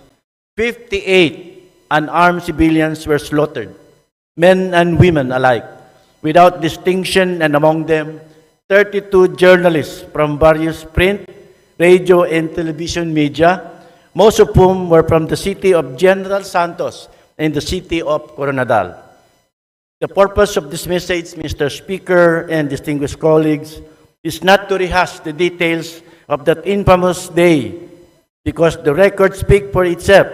And as the deadliest single attack on media in modern history, this crime is one of the most talked about subjects for the last decade and a half. I therefore stand before you to re-echo the concerns of their families, who until today are struggling to find meaning in the ultimate sacrifice their loved ones made as they stared at the eyes of death in those final moments. Justice, whether restorative or in its fullest term, remains elusive to the families of the slain journalists and media workers who are all collateral damage to a politically motivated attack in anticipation of the 2010 elections. Mr. Speaker, distinguished colleagues, this representation hopes that this message I am privileged to deliver in this August Hall, for and on behalf of the families of the slain journalists, reach the concerned agency or agencies, so that their prayers and supplications for justice and compensation, where there should be, are favorably addressed without further delay. Violence against media practitioners in various forms and degrees continue with unwarranted impunity time and again, more so during elections, as they are caught between contending parties who choose in most violent of instances to win no matter who gets hurt. A chilling statement of the dangers journalists face in the pursuit of truth and justice. This representation takes note of the statements of the newly appointed Executive Director of the Presidential Task Force on Media Security during the commemoration of the 15th anniversary of the Maguindanao Massacre, that the free press is essential to a functioning democracy, and we must all contribute to ensuring that journalists can do their jobs without fear or reprisal. We also take cognizance of the fact that the task force, upon the instructions of His Excellency President Ferdinand Marcos Jr., shall pursue its commitment to protect and provide a safe environment for media workers to ensure that such tragedies never happen again, an essential move in safeguarding press freedom as a cornerstone of our democracy, an indispensable pillar in holding power accountable. The midterm elections is just right around the corner, to be held simultaneously with the first Bangsamoro elections. And given the rapidly developing political atmosphere and conditions as we see it today, government's resolve to address and prevent violence against media shall be taken to task. We hope that we are reminded always of these lessons, that we learn from the sacrifices that the 32 journalists unselfishly accorded to us. For them, on that fateful day of November 23, 2009, it was just another day at the office. And for that, they shall never be forgotten. Mr. Speaker, distinguished colleagues, daghang salamat at mag-aayong hapon sa atong tanan. Thank you, Mr. Speaker. Daghang kaayong salamat, Congressman Acharon, Long District of General Santos City. Majority Leader, please. Mr. Speaker, I move that we refer the speech of the Representative Loreto Acharon to the Committee on Rules for its appropriate action. There's a motion to refer the speech of Congressman Acharon. Is there no objection? The chair hears none. Motion is thereby approved. Majority Leader. Mr. Speaker, before we proceed, may we acknowledge and welcome to the House of Representatives the guests of Representative Filemon Espares of the Co-op NATCO party list. We have his family, relatives, and siblings of the Representative Espares. We have Reverend Father Martin Laurio, Irene Opao, Teresa Suwilon, Rabi Suwilon, Audrey Faye Suwilon, Athea K. Suwilon, Reverend Father Sani Esparar, Luz Espares, Chris Pacheco, Sofia Crizel Pacheco. We also have the officers of the Most Holy Rosary Multipurpose Cooperatives. We have Director Marian, Romel Rivera, Melissa Ancheta, Perla Manalo, Luz Dominda del Rosario, Belen Salonga, and Beatriz de la Cruz. To the family and relatives and siblings of our good congressmen and officers of the Most Holy Rosary Multi-Purpose Cooperatives, guests of Representative of Co-op NATCO Party List Filimon M. Espares, on behalf of Speaker Martin Romualdez, maayong hapon, good afternoon. Welcome to the House of Representatives.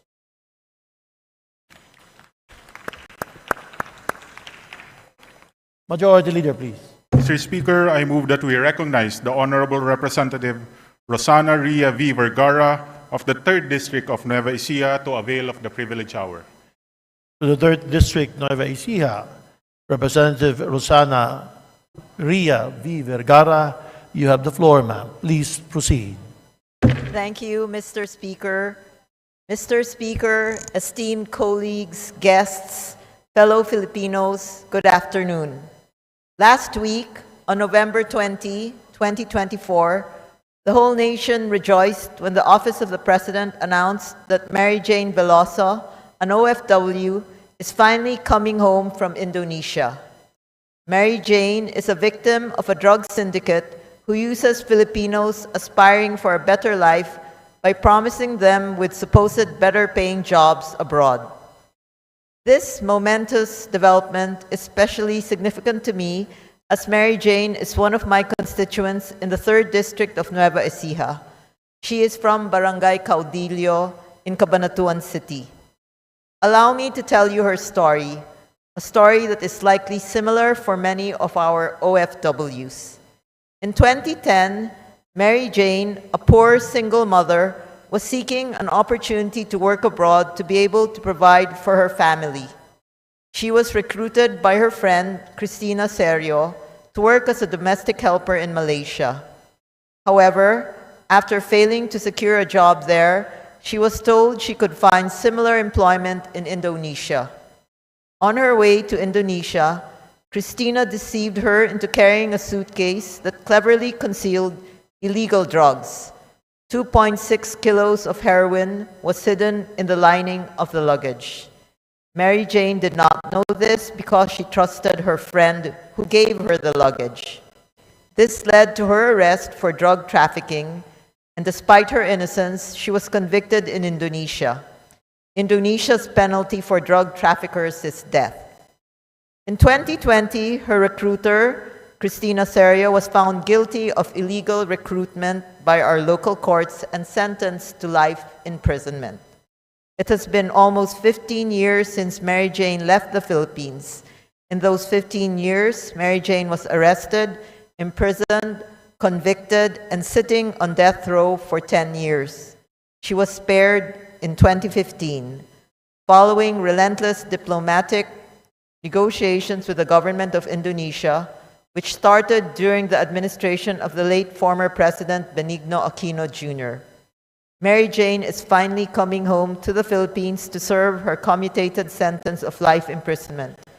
It is my prayer that President Ferdinand Marcos Jr. will consider granting her clemency. I am most grateful to the government of Indonesia, to President Prabowo Subianto, and the Indonesian Chief Minister of Law and Human Rights, Yusril Iza Mahendra, who confirmed the creation of their prisoner transfer policy. This new policy is the legal basis for allowing Mary Jane to go home. President Marcos's recognition of Indonesia as a valuable and integral partner is truly evident in his actions. He chose Indonesia to be his first state visit as president in 2022. This paved the way for this new policy to be implemented. This has never happened before. Mr. Speaker, hayaan ninyo po ako na taos-pusong pasalamatan ang mga tao, opisina at mga organisasyon na nagtulong-tulong upang makauwi si Mary Jane. Una sa lahat, sa ating mahal na Pangulong Presidente Ferdinand Bongbong Marcos Jr., sa kanyang pagsisikap sa pakikipagnegosasyon at pagtataguyod ng diplomasya sa gobyerno ng Indonesia. Katulong ang Department of Foreign Affairs sa pamumuno nila DFA Secretary Enrique Manalo at Philippine Ambassador to Indonesia na si Gina Alagon Hamoralin, hindi sila tumigil makipag-usap sa Indonesia upang magtagumpay sa kanilang layunin makauwi sa Pilipinas si Mary Jane. Hiling at apela ko po sa inyong mabuting puso, Mr. President, na kapag nakauwi na si Mary Jane dito sa ating bansa upang ipagpatuloy ang kanyang sentensya, sana po ay kalaunan mabigyan siya ng clemency. Ito po ay upang mabigyan siya ng pagkakataong makapagsimula muli ng panibagong buhay, makapiling ang kanyang mga mahal sa buhay, at muling makapagbigay ng suporta sa kanyang pamilya. Isang bagay na nawala sa kanya sa loob ng 14 na taon. Walang kasalanan po si Mary Jane kundi magtiwala sa isang kaibigan. Si Mary Jane ay tulad sa maraming Pilipino na nangingibang bansa para makakuha ng mabuti-buting buhay. Dahil dito ay nagdusa siya sa mahabang panahon. We can only imagine the emotional and mental pain she had to endure from being imprisoned in another country, a fate she did not deserve. Granting her clemency would serve as a symbol of compassion and fairness, admirable traits that our president possess. A presidential pardon, clemency, would also give hope to many OFW Filipinos also unjustly accused abroad. Mr. Speaker, I would also like to extend my heartfelt gratitude to the NGOs in our country that have tirelessly supported Mary Jane's cause. Among them are Migrante Internacional and the Church Task Force to Save Mary Jane, which in 2015 spearheaded a global campaign urging the Indonesian government to spare Mary Jane's life from death row. Their steadfast advocacy and efforts were instrumental in rallying both local and international support for her plight. I also especially commend the National Union of People's Lawyers, especially its chair, Attorney Edre Olalia, for his invaluable contribution to the campaign.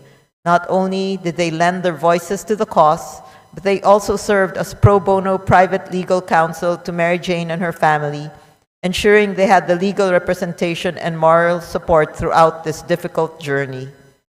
The dedication and collective efforts of the national government and these civil society organizations exemplify the power of solidarity, compassion, and justice in the face of difficulty.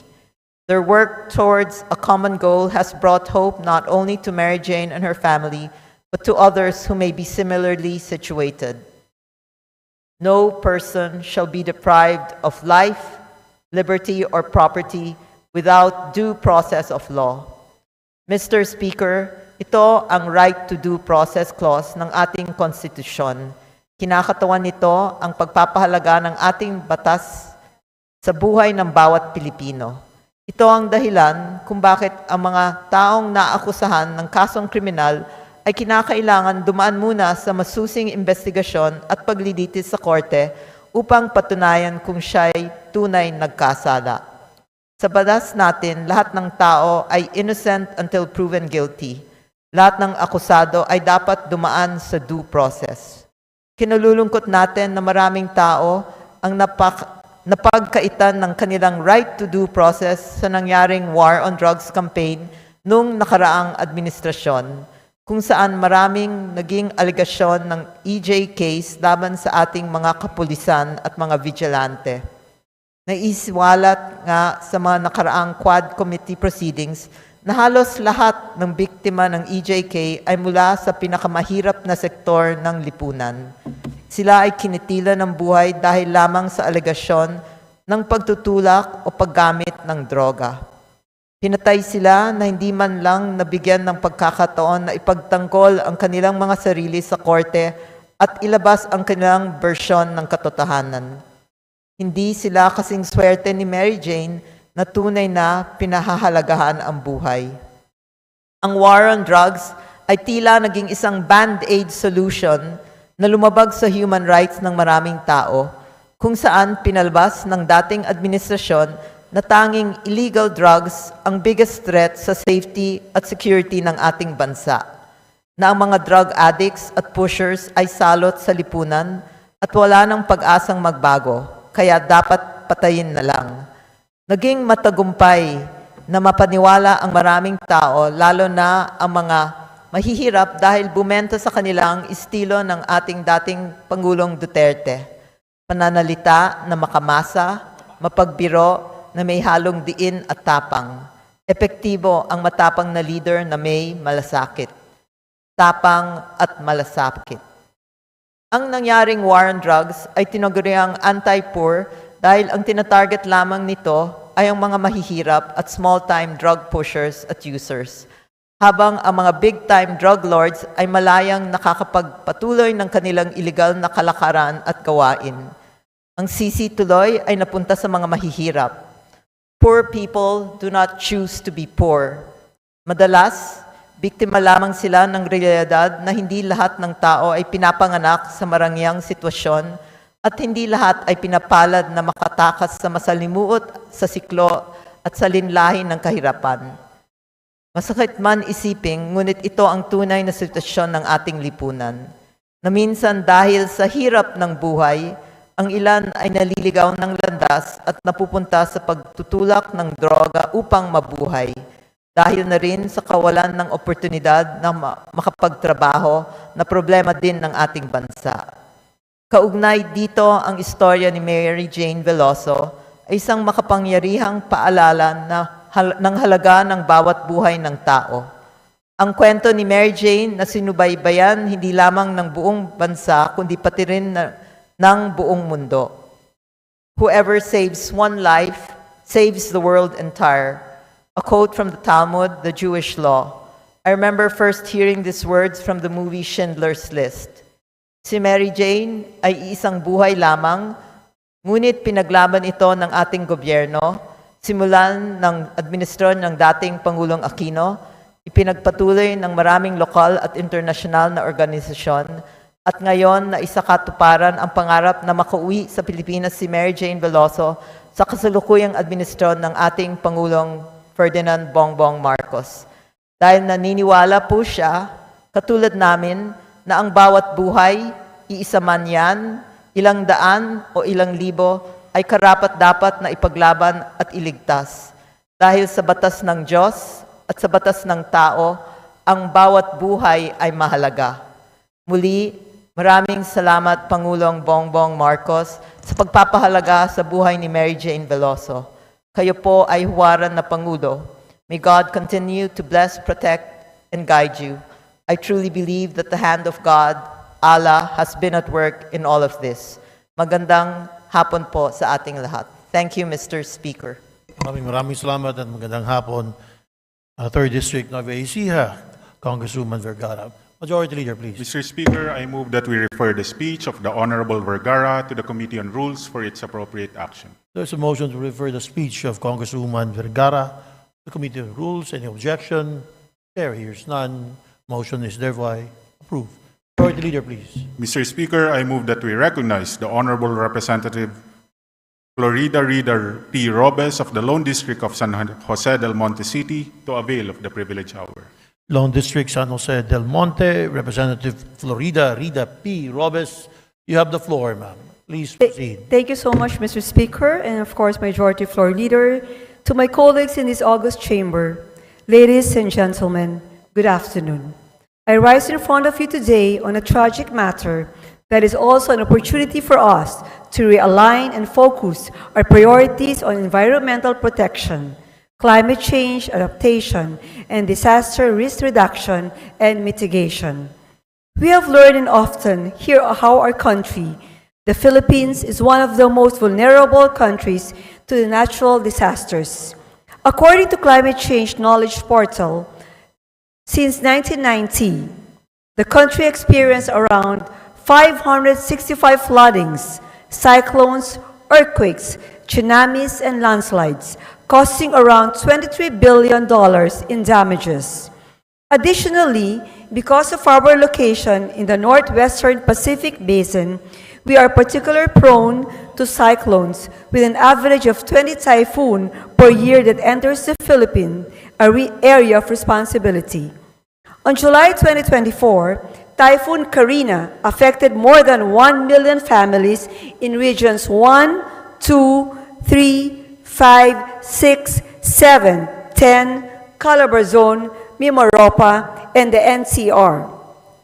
During the most recent Typhoon Christine that razed the Bicol region, disrupted transportation of goods and services, displaced our fellow Filipinos, caused billions in peso in damages and death of several people, rivers and spillways, including the 94-kilometer Bicol River overflowed. The flooding in these regions were exacerbated by the lack of proper drainage and obstructed waterways. This fate has a common occurrence in a country that has worsened through the years. It is for this reason that I call upon the members of this august chamber. Now is a crucial time for us to legislate laws protecting our environment, waterways, and strengthen flood control projects to mitigate disaster risks and adapt the effects of climate change. What can we do to address these issues? First, an inventory of our waterways, spillways, dams, and natural water resources. Second, we need to determine obstructions, may it be solid waste or temporary infrastructures, and steps to address this. It is imperative that we fortify our existing laws on waste disposal and management and craft legislations that will help us adjust to the new normal, a term internationally used to describe intensified natural disasters due to climate change. Third, we shall study innovation in technology for disaster preparedness, mitigation, and adaptation, determining the best steps in moving forward towards a resilient country. In addition, we must work to build strong institutions that can withstand and respond to the onslaught of disasters. This would mean investing in the protection, conservation, and rehabilitation of our rivers and waterways, as well as our forests. Intensifying information dissemination and education campaigns on waste management and environmental safeguards, and strengthening our people and responders. In conclusion, I would like to call on all of you. I would like to call on all of you, all of us, to rally behind a more environment-conscious nation, one that is prepared to face natural disasters and adapt to changing times.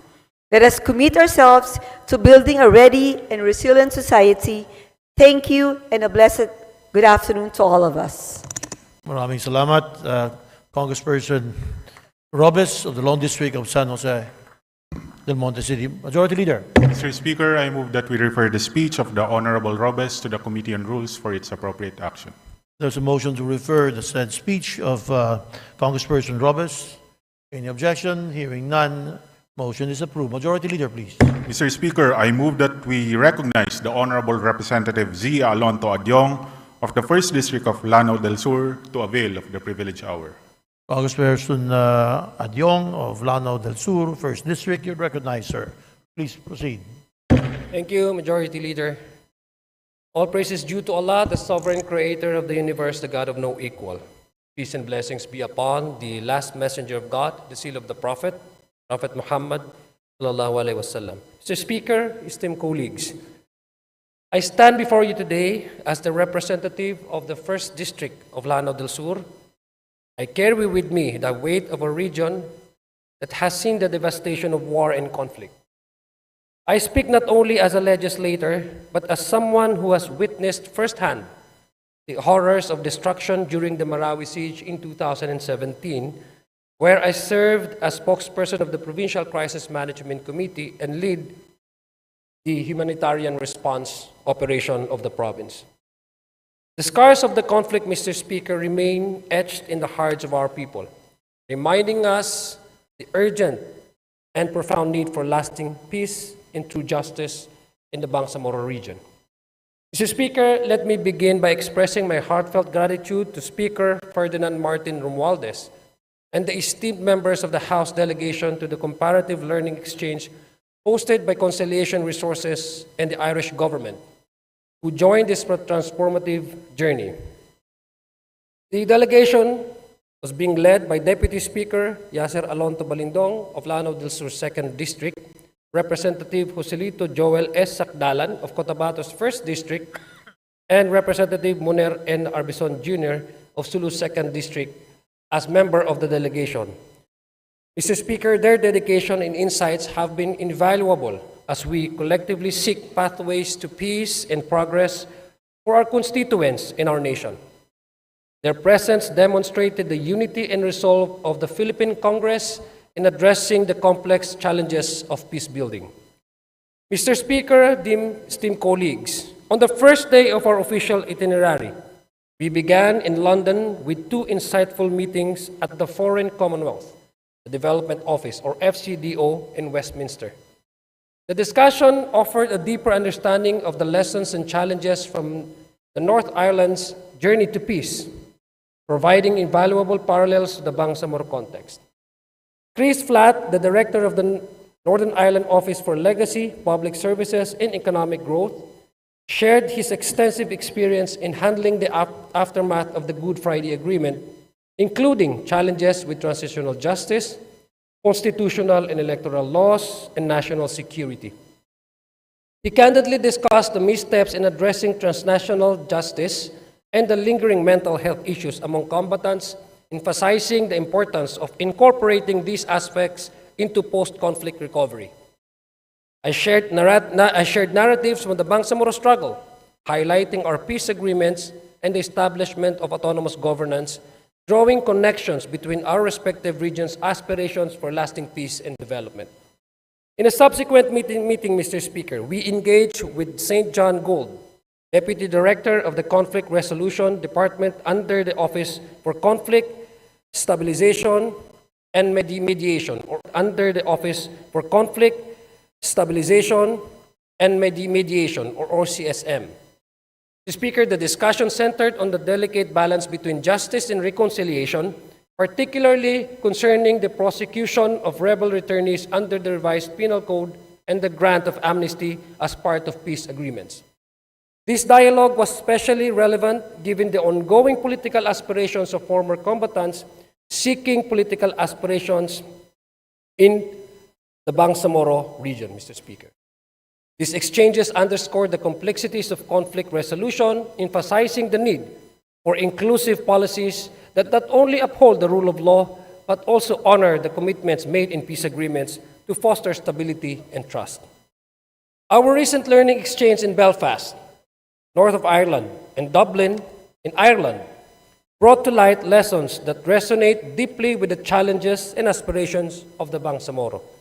The parallels between the north of Ireland's, the troubles, as they call it, and our long history of strife are undeniable.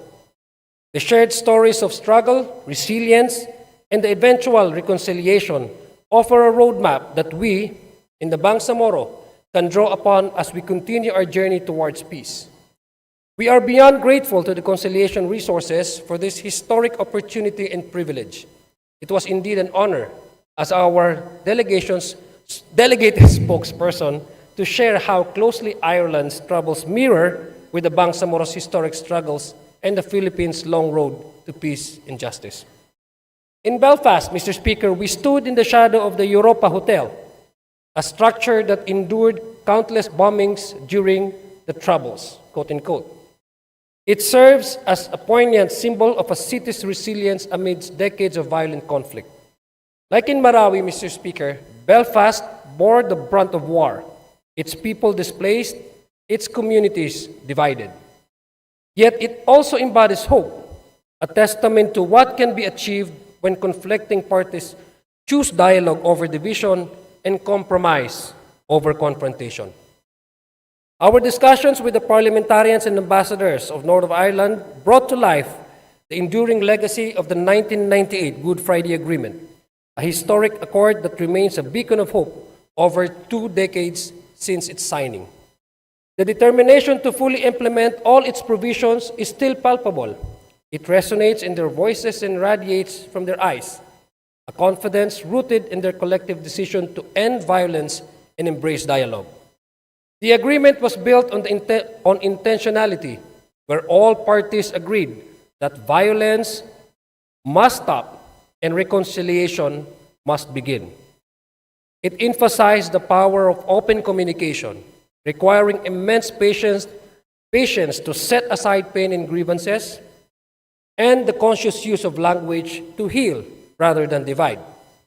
Grounded in human rights principles and optimism for the future, the agreement underscored the critical role of women in transitional justice and the transformation of the police from a force of control into a true service for the community. These lessons, Mr. Speaker, serve as an enduring reminder that peace is not only possible but sustainable when pursued with unity and resolve. We are deeply grateful to organizations like Conciliation Resources for fostering exchanges that have allowed us to draw from these experiences and apply them to our own peace-building efforts in the country. The parallels between the Good Friday Agreement and the Bangsamoro peace process are both profound and instructive. The Bangsamoro agreements drew significant inspiration from the Good Friday framework, adopting key elements such as the decommissioning of combatants, transitional justice mechanisms, and the establishment of a block grant system to ensure fiscal autonomy. Power sharing in the Bangsamoro Autonomous Region in Muslim Mindanao reflects the inclusive governance modeled enshrined in North of Ireland's Accord, while provisions for amnesty echo the spirit of reconciliation and reintegration central to their peace-building efforts. These shared foundations highlight how the experiences of one conflict-affected region can illuminate the path for another, offering not only a practical framework, but also a profound sense of hope. Both agreements affirm that lasting peace is achievable through collective effort, guided by the principles of justice, inclusivity, and the courage to transform legacies of conflict into enduring partnerships for the future. Mr. Speaker, our meetings with leaders from the Sinn Féin, the Northern Ireland Assembly, and various political stakeholders illuminated the remarkable evolution of governance in Northern of Ireland. From deep-rooted mistrust and violence, they transitioned to a power-sharing government under the framework of the Good Friday Agreement. This hard-won peace agreement, forged through decades of negotiations, highlighted the critical role of inclusivity and mutual recognition in resolving conflicts. For the Bangsamoro, this underscores the importance of ensuring that our institutions remain representative of all voices in our region. The Bangsamoro Organic Law and the subsequent establishment of the Bangsamoro Autonomous Region in Muslim Mindanao are steps in the right direction, Mr. Speaker, but our work is far from over. True autonomy and sustainable peace require not just laws, but the unwavering commitment to uphold them through genuine partnership and inclusive governance. Our visit to the Sinn Féin offices, where we engage with the member of the Parliament, Declan Kearney, was particularly moving. The journey of Sinn Féin from a revolutionary movement to the largest political party in North of Ireland underscores the transformative power of inclusion.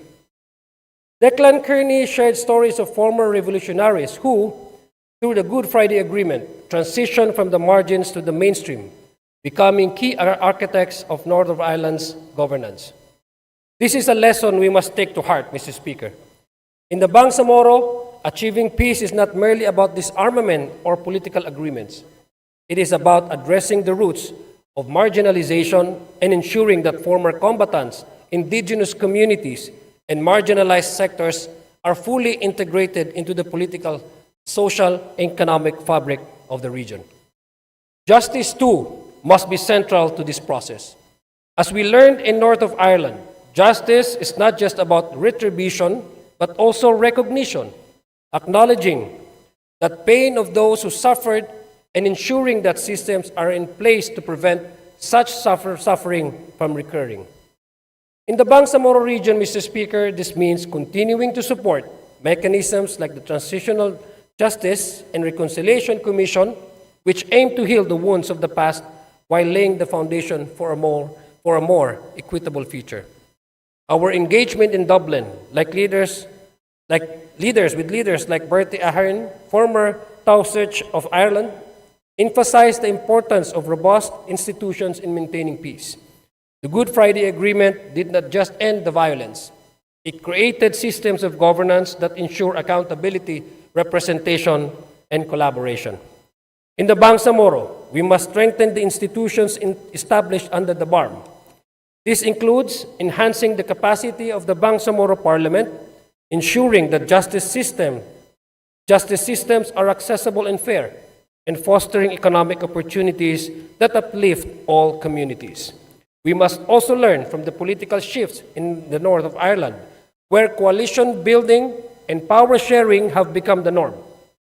The success of such arrangements lie in the willingness of leaders to set aside personal and political differences for the greater good, a lesson that we, as Filipino leaders, must embrace if we are to bring peace not just to the Bangsamoro, but to the entire nation.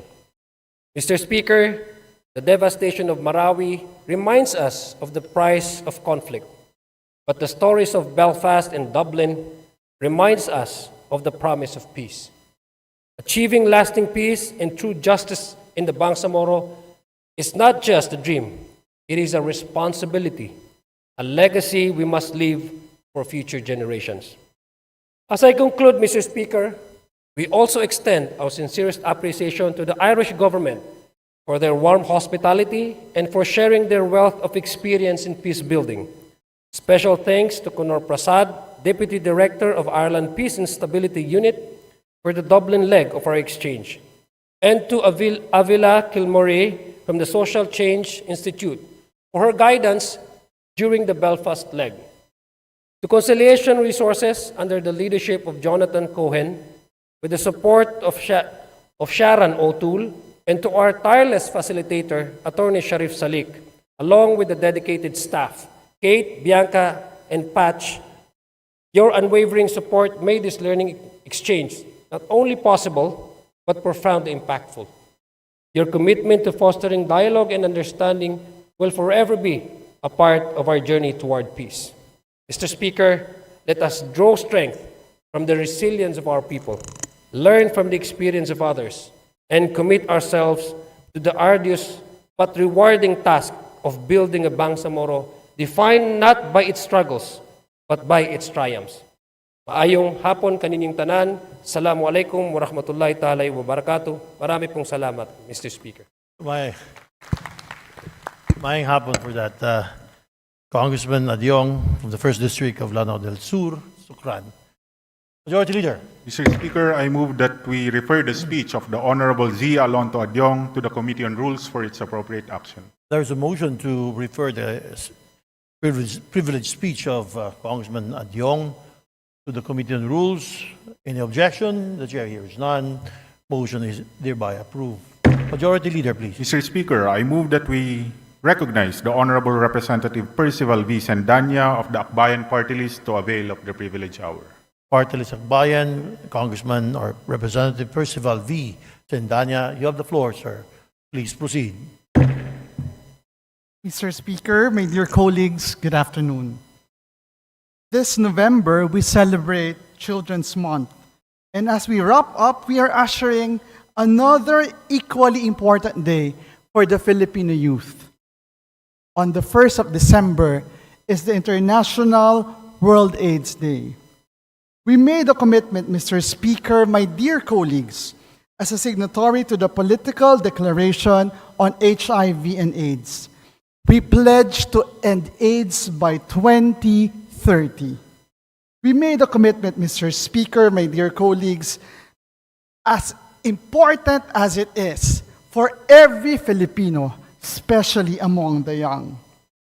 As a country which experiences the fastest growing HIV epidemic in the Western Pacific region, a country with 411% increase in daily HIV incidence in the last 10 years, we needed a plan and a target. I cannot overemphasize, Mr. Speaker, that the Philippines sort of holds the gold medal when it comes to HIV incidence in the region. And the plan and the target for this is the 7th AIDS Medium-Term Plan. Our target is the 95-95-95, a global target that we have adopted. It aims that by 2030, 95% of people living with HIV know their HIV status. 95% of PLHIVs who know their HIV status are receiving treatment.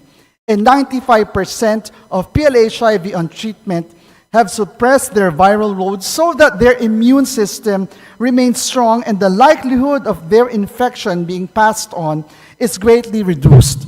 Hence the term U equals U. Undetectable equals untransmissible. Subalit as of third quarter of 2024, ayon sa DOH Epidemiology Bureau, ang Pilipinas ay nasa 61, 67, 39 pa lamang. Malayo na ang naabot ng teknolohiya ng HIV prevention and treatment sa mundo, pero bakit nangungulelat pa rin tayo?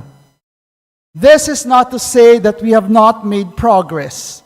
This representation belongs to Akbayan Party List. Akbayan championed the enactment of the RPRH law, the Mental Health Act, the Universal Healthcare Act, and together with the Network to Stop AIDS, NSAP, whose member organizations are present with us in the plenary this afternoon, we passed into law Republic Act 11166, or the new HIV and AIDS law. These legislations are important ammunition in our fight to end AIDS by 2030. But apparently, these are not enough. When it comes to implementation, we are still missing a few but very crucial steps, a few but very crucial pieces.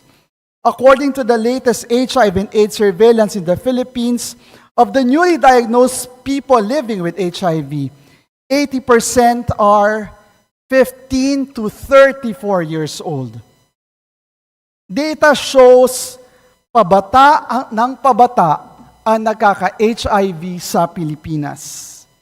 This confirms the tag youth epidemic na naging pangunahing kampanya natin nung tayo ay commissioner sa National Youth Commission, precisely to call attention to this alarming trend. It is truly frustrating to note not only that we are contributing to the failure of the global campaign to end AIDS, but also, this hurts even more, we are failing the Filipino youth. We are failing a young girl named Anna, who was 15 years old, 7 months pregnant when she was diagnosed with HIV. She was abandoned by her parents and was living on her own at age 11. It took a month before treatment was started before her parents, and they remained in no-show. 2 weeks later, she gave birth. Her baby also is HIV positive. We are failing Trixie, a 17-year-old trans woman living with HIV in Iloilo. Trixie is one of 8 siblings.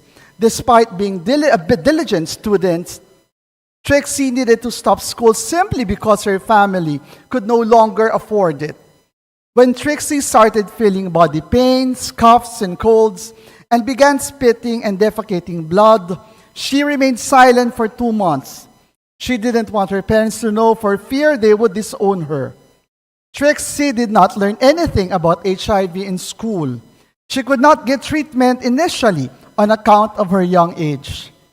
Mr. Speaker, my dear colleagues, sina Ana and Trixie ang mukha ng mga Filipino PLHIV sa Pilipinas sa ngayon. Mga kabataang hindi agad nabigyan ng gamot kahit ito ay nasa batas. Kung nasimulan kaagad si Ana ng treatment, hindi sana magpa-positive sa HIV ang kanyang sanggol. Kung hindi agad nagpagamot si Trixie, lalala ang kanyang kondiksyon. She already had pneumonia at the time. Trixie could have died at 17. Not only was treatment denied to the Filipino youth, but also HIV prevention. Adolescents who are engaged in risky behavior are also not able to access PrEP and PEP, HIV prevention measures that could save their lives. In fact, only 11% reported consistent condom use. Ang rason kung ba't hindi sila gumagamit ng proteksyon, kawalan ng access. kawalan ng access nitong 61%. Mr. Speaker, my dear colleagues, as we celebrate World AIDS Day on December 1st, 6 days from now, this representation would like to propose 3 urgent measures to fully implement our HIV and AIDS Policy Act and meet our 95 targets. First, focus on the youth. Provide the youth with evidence-based information about HIV and AIDS, coupled with life-affirming and empowering messages, encouraging them to get tested, to enroll in treatment, prioritizing their quality of life and well-being. They should not feel fear and shame about matters that concern their health. Instead, they should be supported all the way. Number 2, invest in prevention. In the HIV and AIDS response, prevention is cure. Adolescents should have access to PrEP, PEP, self-testing, antiretroviral treatment, and all of the HIV and AIDS services available to all PLHIVs and members of key populations. We should be upholding the best interests of the Filipino child in all matters all the time. Third, recognize the intersectionality of their vulnerabilities. These young key populations are also men who have sex with men and trans women. They might also be using drugs, engaged in transactional sex, pregnant women, migrant workers, people deprived of liberty. HIV and AIDS services should be inclusive, especially towards those marginalized. Lahat tayo ay may right to health. Walang lugar ang stigma and discrimination sa isang malusog na lipunan. Mr. Speaker, my dear colleagues, the continuing uptick of the HIV incidents in the country is a wake-up call. Not to act out of moral panic, not to instill hopelessness and despair, but to be strategic and compassionate. Mr. Speaker, my dear colleagues, we can achieve our 95 targets. We can end AIDS. We can end this youth epidemic. We can and we should. We owe this to every young Filipino whose life is ahead of them. Let's give them a future they can hope for. Marami pong salamat at mabuhay tayong lahat. Maraming salamat. Akbayan Party List, first of all, Vice Dania. Thank you. Majority Leader, please. Mr. Speaker, I move that we refer the speech of the Honorable Sendanya to the Committee on Rules for its appropriate action. There's a motion to refer said speech of Akbayan Party List to the Committee on Rules. Any objection? Chair hears none. Said motion is approved. Majority Leader, please. Mr. Speaker, before we proceed, may we acknowledge the guests of Deputy Speaker Yasser Balindong, Representative Joselito Sakdalan, Representative Zia Adyong, and this representation. Here with us today is Attorney Eksan Salik Sharif, the Country Director of Conciliation Resources. Yeah, to the guests of Congressman Adyong. Correct? Mayang pag-abot. Welcome to the House of Representatives. Mayang hapon kaniyong tanan. Majority Leader, please. Mr. Speaker, I move that we extend the privilege hour. There's a motion to suspend. Extend. Privilege hour suspended. Extended. You said suspend or extend? Extended, Mr. Stand corrected, Majority Leader. So please restate your motion, please. Mr. Speaker, I move that we extend the privilege Extend. hour. Okay. There's a motion to extend the privilege hour. Any objection? There hears none. Privilege hour extended. Majority Leader, please. Mr. Speaker, I move that we recognize the Honorable Representative Arlene D. Brosas of the Gabriela Party List to avail of the privilege hour. Gabriela Party List, Arlene Rosas of please proceed, ma'am. Thank you, Mr. Speaker. Mr. Speaker, ngayong ika-25 ng Nobyembre, ating ginugunita ang International Day for the Elimination of Violence Against Women o IDEVAO. Ang araw ng pagkilala sa mga nauna at nagpapatuloy na kampanya para labanan ang iba't ibang forma ng pandarahas at pang-aabuso sa kababaihan. Signifikante ang pagkakatakda sa IDVAO sa petsang ito sapagkat ating inaalala na sa araw na ito rin mismo noong dekada 60 ay marahas na kinitil ang tatlong magkakapatid na Mirbal na sina Patria Mercedes, Maria Argentina Minerva at Antonia Maria Teresa, mga magigiting na kababaihang martir ng Dominican Republic na nanguna at nakiisa sa June 14 Revolutionary Movement. Isang kilusan na mariing tinutulan ang diktatorya ni Generalissimo Rafael Trujillo. 64 na taon na ang nakararaan. Ngunit patuloy pa rin nating ginugunita ang IDVAO dahil nananatiling talamak ang karahasan sa kababaihan sa kasalukuyan, anuman ang forma at pamamaraan. Sa konteksto ng malawakang pagpapabaya, pang-aabuso at impunidad ng Estado na umiiral noon at umiiral pa rin hanggang ngayon.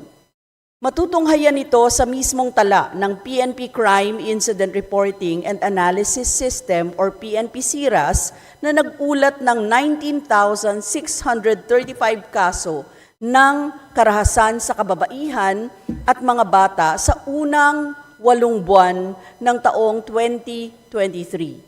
Katumbas ito ng 92 na naabusong babae at bata sa bansa kada araw.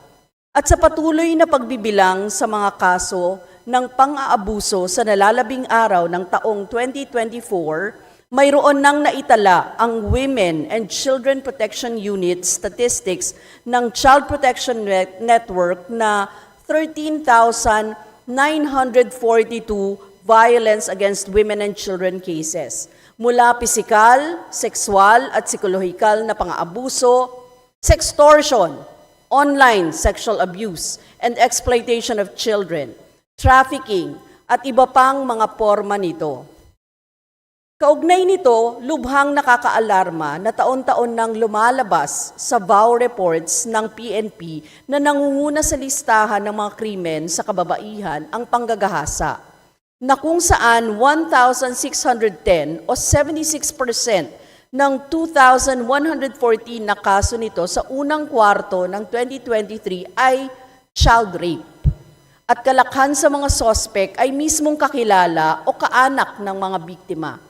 Liban dito, nakababahala rin ang resulta ng isinagawang pag-aaral ng United Nations Children's Fund, UNICEF, at International Justice Mission or IJM, na nagsasabing sa buong mundo, global hotspot ng child sexual abuse and exploitation materials or CSAM ang Pilipinas, kung saan tinatayang 750,000 ang mga aktibong naghahanap ng mga batang babaeng mapagsasamantalahan sa iba't ibang social media platforms, online gaming sites at electronic mailing services. Kaya't ganoon na lamang ang pagpapaigting natin sa kampanya para wakasan ang pang-aabuso sa kababaihan at kabataan.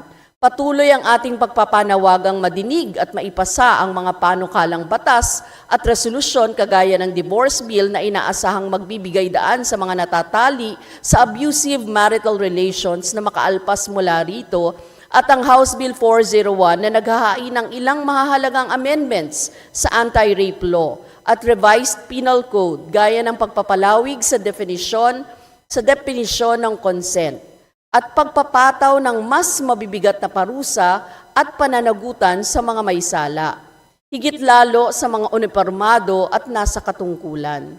Kaalinsabay nito ay ang ating pagdulog sa tanggapan ng mga susing sangkot na ahensya gaya ng National Bureau of Investigation, NBI, para igiit ang mas maagap at masaklaw na pag-iimbestiga, pagtugon at pag-aksyon sa kabi-kabilang kaso ng pang-aabuso at karahasan, higit lalo sa digital era na naglipa na ang electronic violence against women and children at online gender-based abuse and harassment.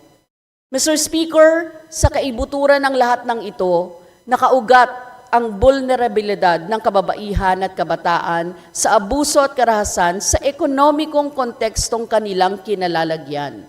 Nananatiling masalimuot na realidad sa ating lipunan na kalakhan ng mga kababaihan at batang nakararanas ng pandarahas at pang-aabuso ay mula sa pinakamahihirap na sektor at komunidad.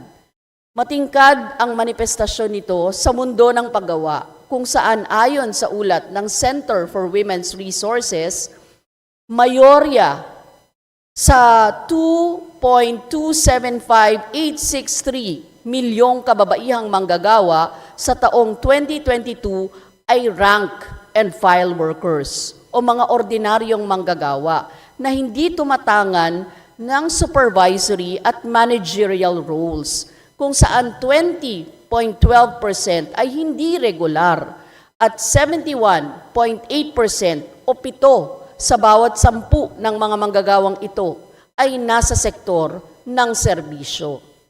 Dagdag pa, napakaraming kababaihan ang walang katiyakan sa trabaho, walang panlipunang proteksyon at hindi nakatatanggap ng nakabubuhay na sahod. Katunayan, ayon sa ibon, patuloy ang pagtaas ng bilang ng mga manggagawang nasa informal na sektor mula 19.9 million sa taong 2002 tungong 20.4 million sa taong 2023. Ayon yan sa Ibon Foundation. At bukod sa pagkakasadlak ng napakaraming kababaihang Pilipino sa informal na paggawa sa bansa, itinutulak din ng neoliberal na konteksto ang ating kababayan, higit lalo ang kababaihan na bumubuo sa mayorya ng ating migranteng manggagawa sa pakikipagsapalaran sa ibang bayan, kung saan higit na vulnerable ang mga migranteng manggagawa sa physical, psychological, sexual, at economic abuses. Sinasalamin ito ng kalagayan ni Mary Jane Veloso, isang migranteng manggagawang kababaihan na nasangkot sa illegal drug trafficking.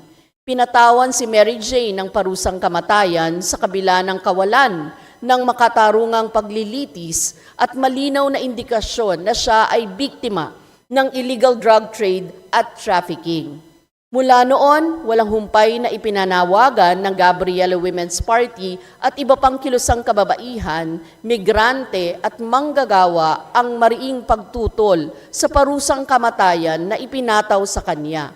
Nito lamang nakaraang linggo, tumambad sa ating lahat ang balita ng posibleng pag-uwi ni Mary Jane sa Pilipinas. Kung kaya't habang kinikilala natin ang positibong pag-usad sa kanyang kaso, patuloy pa rin tayo sa pagkakampanya sa ganap na pagpapawalang sala at pagpapalaya sa kanya.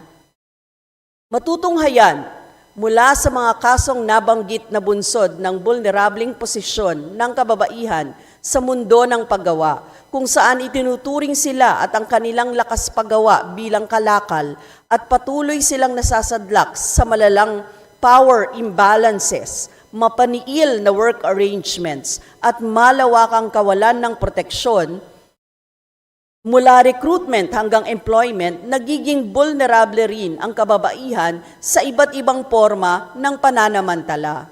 Ito rin ang kahalagahan ng ating pagkakampanya para sa pagtalima sa ILO Convention No. 190, isang tratado na naglalayong tugunan at tuldukan ang violence and harassment sa mundo ng paggawa.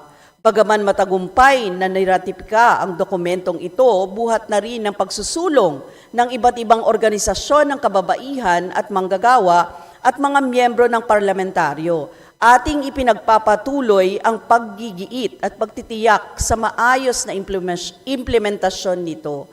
Hindi din natin kalilimutan ang mga biktima ng state-sponsored violence, nariyan ang mga kaanak na mga kinitil sa ilalim ng madugong drug war ng Administrasyong Duterte. Walang pagdinig na pinalampas ang mga ina, asawa at anak ng mga biktima. Mula Kongreso hanggang sa mas malawak na pampublikong espasyo, patuloy silang nananawagan ng hustisya at pagpapanagot sa mga puwersa ng Estado na sangkot sa serye ng mga operasyong humantong sa extrajudicial killings at pagpapatupad sa giyera kontra droga sa kabuuan. Ang kultura ng abuso at impunidad sa hanay ng kapulisan, pati na rin ang pag-igting ng militarisasyon ay nagpapatuloy sa kasalukuyang administrasyon. Iniulat ng Center for Women's Resources ang ilan sa mga kaso ng state-perpetrated violence against women, kung saan mismo ang mga sundalo at pulis ang nangaabuso. Isa rito ay ang kaso ng panggagahasa ng 5 kasundaluhan ng 94th IB sa Himamaylan, Negros Occidental, kung saan sapilitan silang nagdala ng 2 batang babae sa kanilang kampo at kinabukasan ay pinauwi ang mga ito suot-suot ang uniforme ng sundalo.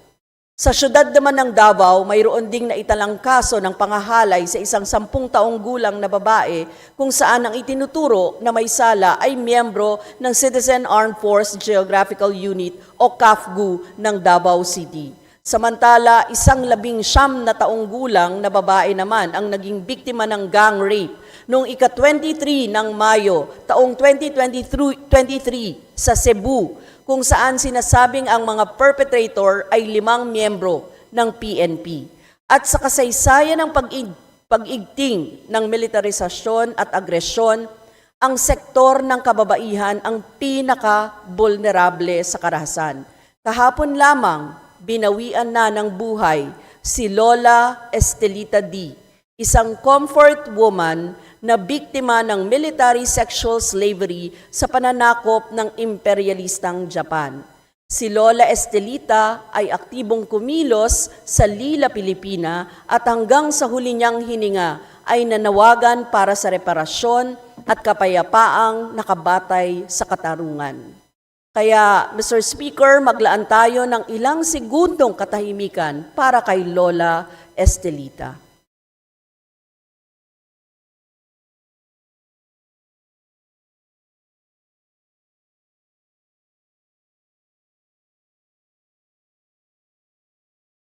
Yan lamang ito sa mga kaso ng pang-aabuso sa kamay ng mga pulis at kasundaluhan. Mismong ang mga inaasahang magpatupad ng batas at magtiyak sa kaayusan at kapayapaan ng lipunan ay sila ring nasasangkot sa mga kaso ng paglabag sa karapatan at pandarahas sa kababaihan at mga bata. Bagay na pinalala ang kultura ng pananahimik at paninisi sa mga biktima.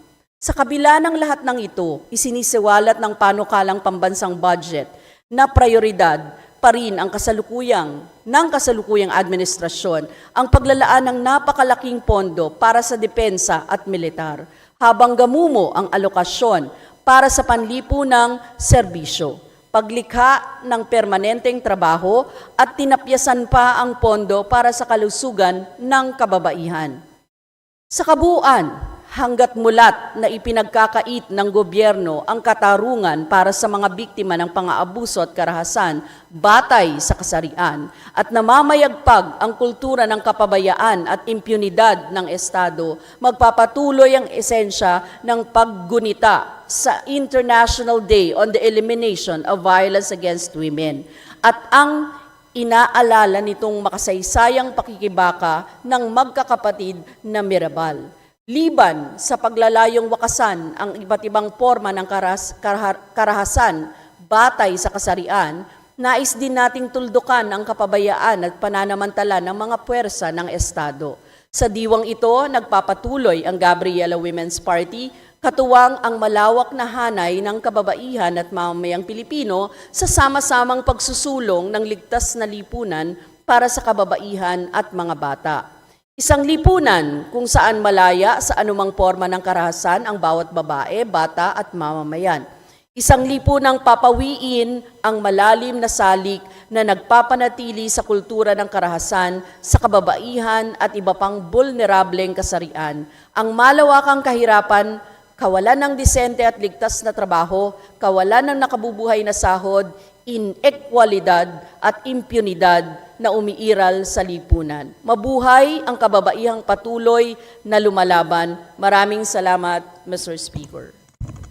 Maraming salamat, Gabriela Party List Brosas. Majority Leader, please. Mr. Speaker, I move that we refer the speech of the Honorable Brosas to the Committee on Rules for its appropriate action. Is there no objection? The chair hears none. Motion is approved. Majority Leader. Mr. Speaker, I move that we recognize the Honorable Representative Franz L. Castro of the ACT Teachers Party List to avail of the privilege hour. ACT Teacher, Representative Franz L. Castro, you recognize, ma'am. Please proceed. Maraming salamat, Ginong Speaker. Ginong Speaker, mga kapwa ko mambabatas, magandang hapon sa ating lahat. Ako po ay tumatayo ngayon upang bigyang pansin ang kalagayan ng ating mga guro sa Alternative Learning System o ALS. Ito yung mga mobile teachers na nakikita natin sa mga komunidad at sa mga eskwelahan kung weekend at iba't iba pang mga lugar sa mga bilangguan at iba pa. Sila ang nagtutulay ng edukasyon patungo sa mga Pilipinong hindi kayang pumasok sa mga formal na paaralan dahil sa kahirapan at iba't ibang sitwasyon. Ngunit sa kasalukuyan, Ginoong Speaker, sistemang pang-edukasyon, tila napapabayaan at naisasantabi ang kanilang mga kapakanan at karaingan. Kasabay ng pagtindi ng krisis sa ekonomiya, ay laruling tumitindi ang kanilang pangangailangan para sa mas maalwan na kondisyon sa trabaho. Una, hirap makakuha ng promosyon ang mga ALS teachers, lalo na sa mga gurong, hindi kabilang sa formal na classroom setup. So imagine nyo, Mr. Speaker, kailangan nilang bumalik sa classroom setup para lang sila ay ma-promote. So talawas ito sa kanilang mandato na kailangang umangkop sa kalagayan ng kanilang mga estudyante. So nagtitiis na nga, Mr. Speaker, itong mga teachers natin na pumunta sa iba't ibang mga risky na lugar, sa iba't ibang komunidad, pero wala silang wala silang karapatan na ma-promote. Pangalawa, bilang guro, isa sa mga binibigyang pansin natin ay ang diversity ng ating learners. Sa bawat estudyante ay may mga unique at distinct na kakayahan at pangangailangan. Trabaho ng guro, umisip ng iba't ibang mga pamamaraan para i-cater ang iba't ibang pangangailangan ng ating mga estudyante upang sila ay matuto. Paano pa kaya sa ALS teachers? Isipin po natin, umaabot sa 75 estudyante ang hawak ng isang ALS teacher, samantalang ang ideal class size ay 35 lamang. Paano nito matutugunan ang espesyal na pangangailangan ng bawat mag-aaral kung sobra-sobra ang kanilang teaching load? And by the way, Mr. Speaker, dito sa 75 na mga estudyante nito, iba-iba ding mga level ang hinahandle ng ating mga mobile teacher or ALS teacher. Pangatlo, bukod pa rito, mainam sanang magkaroon din ng designated classroom ang ating mga ALS teachers sa bawat paaralan. Napakahirap daw po na magturo sa ilalim ng puno, sa barangay hall, sa mga makeshift na lugar, at iba't iba pang mga lugar, no? Mas mahirap ito lalo na sa mga mag-aaral dahil hindi conducive ang kanilang learning environment. Nais nating ng inklusibo at accessible education. Makakamit lang natin ito kung bibigyan natin ng sariling espasyo sa mga eskwelahan ang ating mga ALS teachers and students. Ang banggit pa po ng ating mga teachers, no, dahil marami silang mga instructional materials na lagi nilang dala-dala yan sa bawat lugar na kanilang pagtuturuan. So mainam talaga, Mr. Speaker, na meron talagang designated na classroom para mapaglagakan ng mga teaching materials sa iba't ibang level ng pag-aaral o ng mga estudyante. Kaugnay nito, ang pagbibigay din ng sapat na teaching materials sa panahon ng modernong technology o teknolohiya, hangad ng mga guro na magkaroon ng service laptop. Isang pangunahing kagamitan para sa larangan ng pagtuturo na ngayon, dahil sa ating modern technology na at para maging relevant naman ang ating mga teachers sa ating mga estudyante. Deserve ng ating mga teachers mga ALS teachers ang mabilis at dekalidad na service laptop at hindi ang mga kinurakot at overpriced na laptops. Mga kapwa ko mambabatas, ang mga suliraning ito ay bunga ng malalim na problema sa ating edukasyon, ekonomiya, sa lipunan. Sa kabila ng di mapigilang pagtaas o pagsirit ng mga presyo ng mga bilihin at habang nananatiling mababa ang sahod, maraming Pilipino ang napipilitang tumigil sa pag-aaral upang magtrabaho para sila ay mabuhay. Wala na ba silang karapatan na mag-aral? Sa ganitong sitwasyon, Mr. Speaker, ang ating mga working students din ay talagang hirap din. Samantala, ang pondo para sa edukasyon ay hindi sapat o kaya ay napupunta lang sa korupsyon. Katulad ng mga nadidiscover natin no, na mga korupsyon dito sa mga committee. Nananawagan ako sa Departamento ng Edukasyon at sa inyo po mga kapwa ko mambabatas. Bigyan natin ng pansin ang ating mga ALS teachers, bigyan natin pansin ang kanilang panawagan at mga hinaing. Kaya po, tayo po sa ACT Teachers Party List ay gusto natin talaga, Mr. Speaker, na magkaroon na talaga ng regulasyon dito sa dami ng estudyante sa loob ng classroom. At magkaroon din ng service laptop ang bawat teacher. Nawa ay suportahan nyo kami sa panawagang ito sapagkat ang ating mga ALS teachers ay mahalagang mga guro mga guro na nagtataguyod ng ating edukasyon. Edukasyon sa ating mga out-of-school youth, working students, mga bilanggo, mga estudyante sa mga mahihirap na lugar o mahirap abutin, at iba't iba pang mga kalagayan. Hindi natin dapat ipagkait sa kanila ang kanilang mga pangangailangan. Sa mga ALS teachers natin, salamat sa inyong walang sawang paglilingkod. Hindi kayo nag-iisa sa laban na ito. Patuloy naming isusulong ang mga karapatan at ang inyong mga kapakanan. Maraming salamat, Ginoong Speaker. Maraming salamat, Congresswoman Franz Castro, ACT Teachers Party List. Majority Leader, please. Mr. Speaker, I move that we refer the speech of the Honorable Castro to the Committee on Rules for its appropriate action. There's a motion to refer the speech of ACT Teachers Party List, Congressperson Castro. Is there any objection? Hearing none, motion is approved. Majority Leader. Mr. Speaker, there being no member who wishes to avail of the privilege hour, I move that we terminate the privilege hour. Motion to terminate. Is there an objection? Chair hears none. Motion is approved. Majority Leader. Mr. Speaker, I move that we adjourn session until tomorrow, November 26 at 3 p.m. Motion to adjourn, of course, is approved. Adjourn until tomorrow, 3 p.m., Tuesday. Maraming salamat.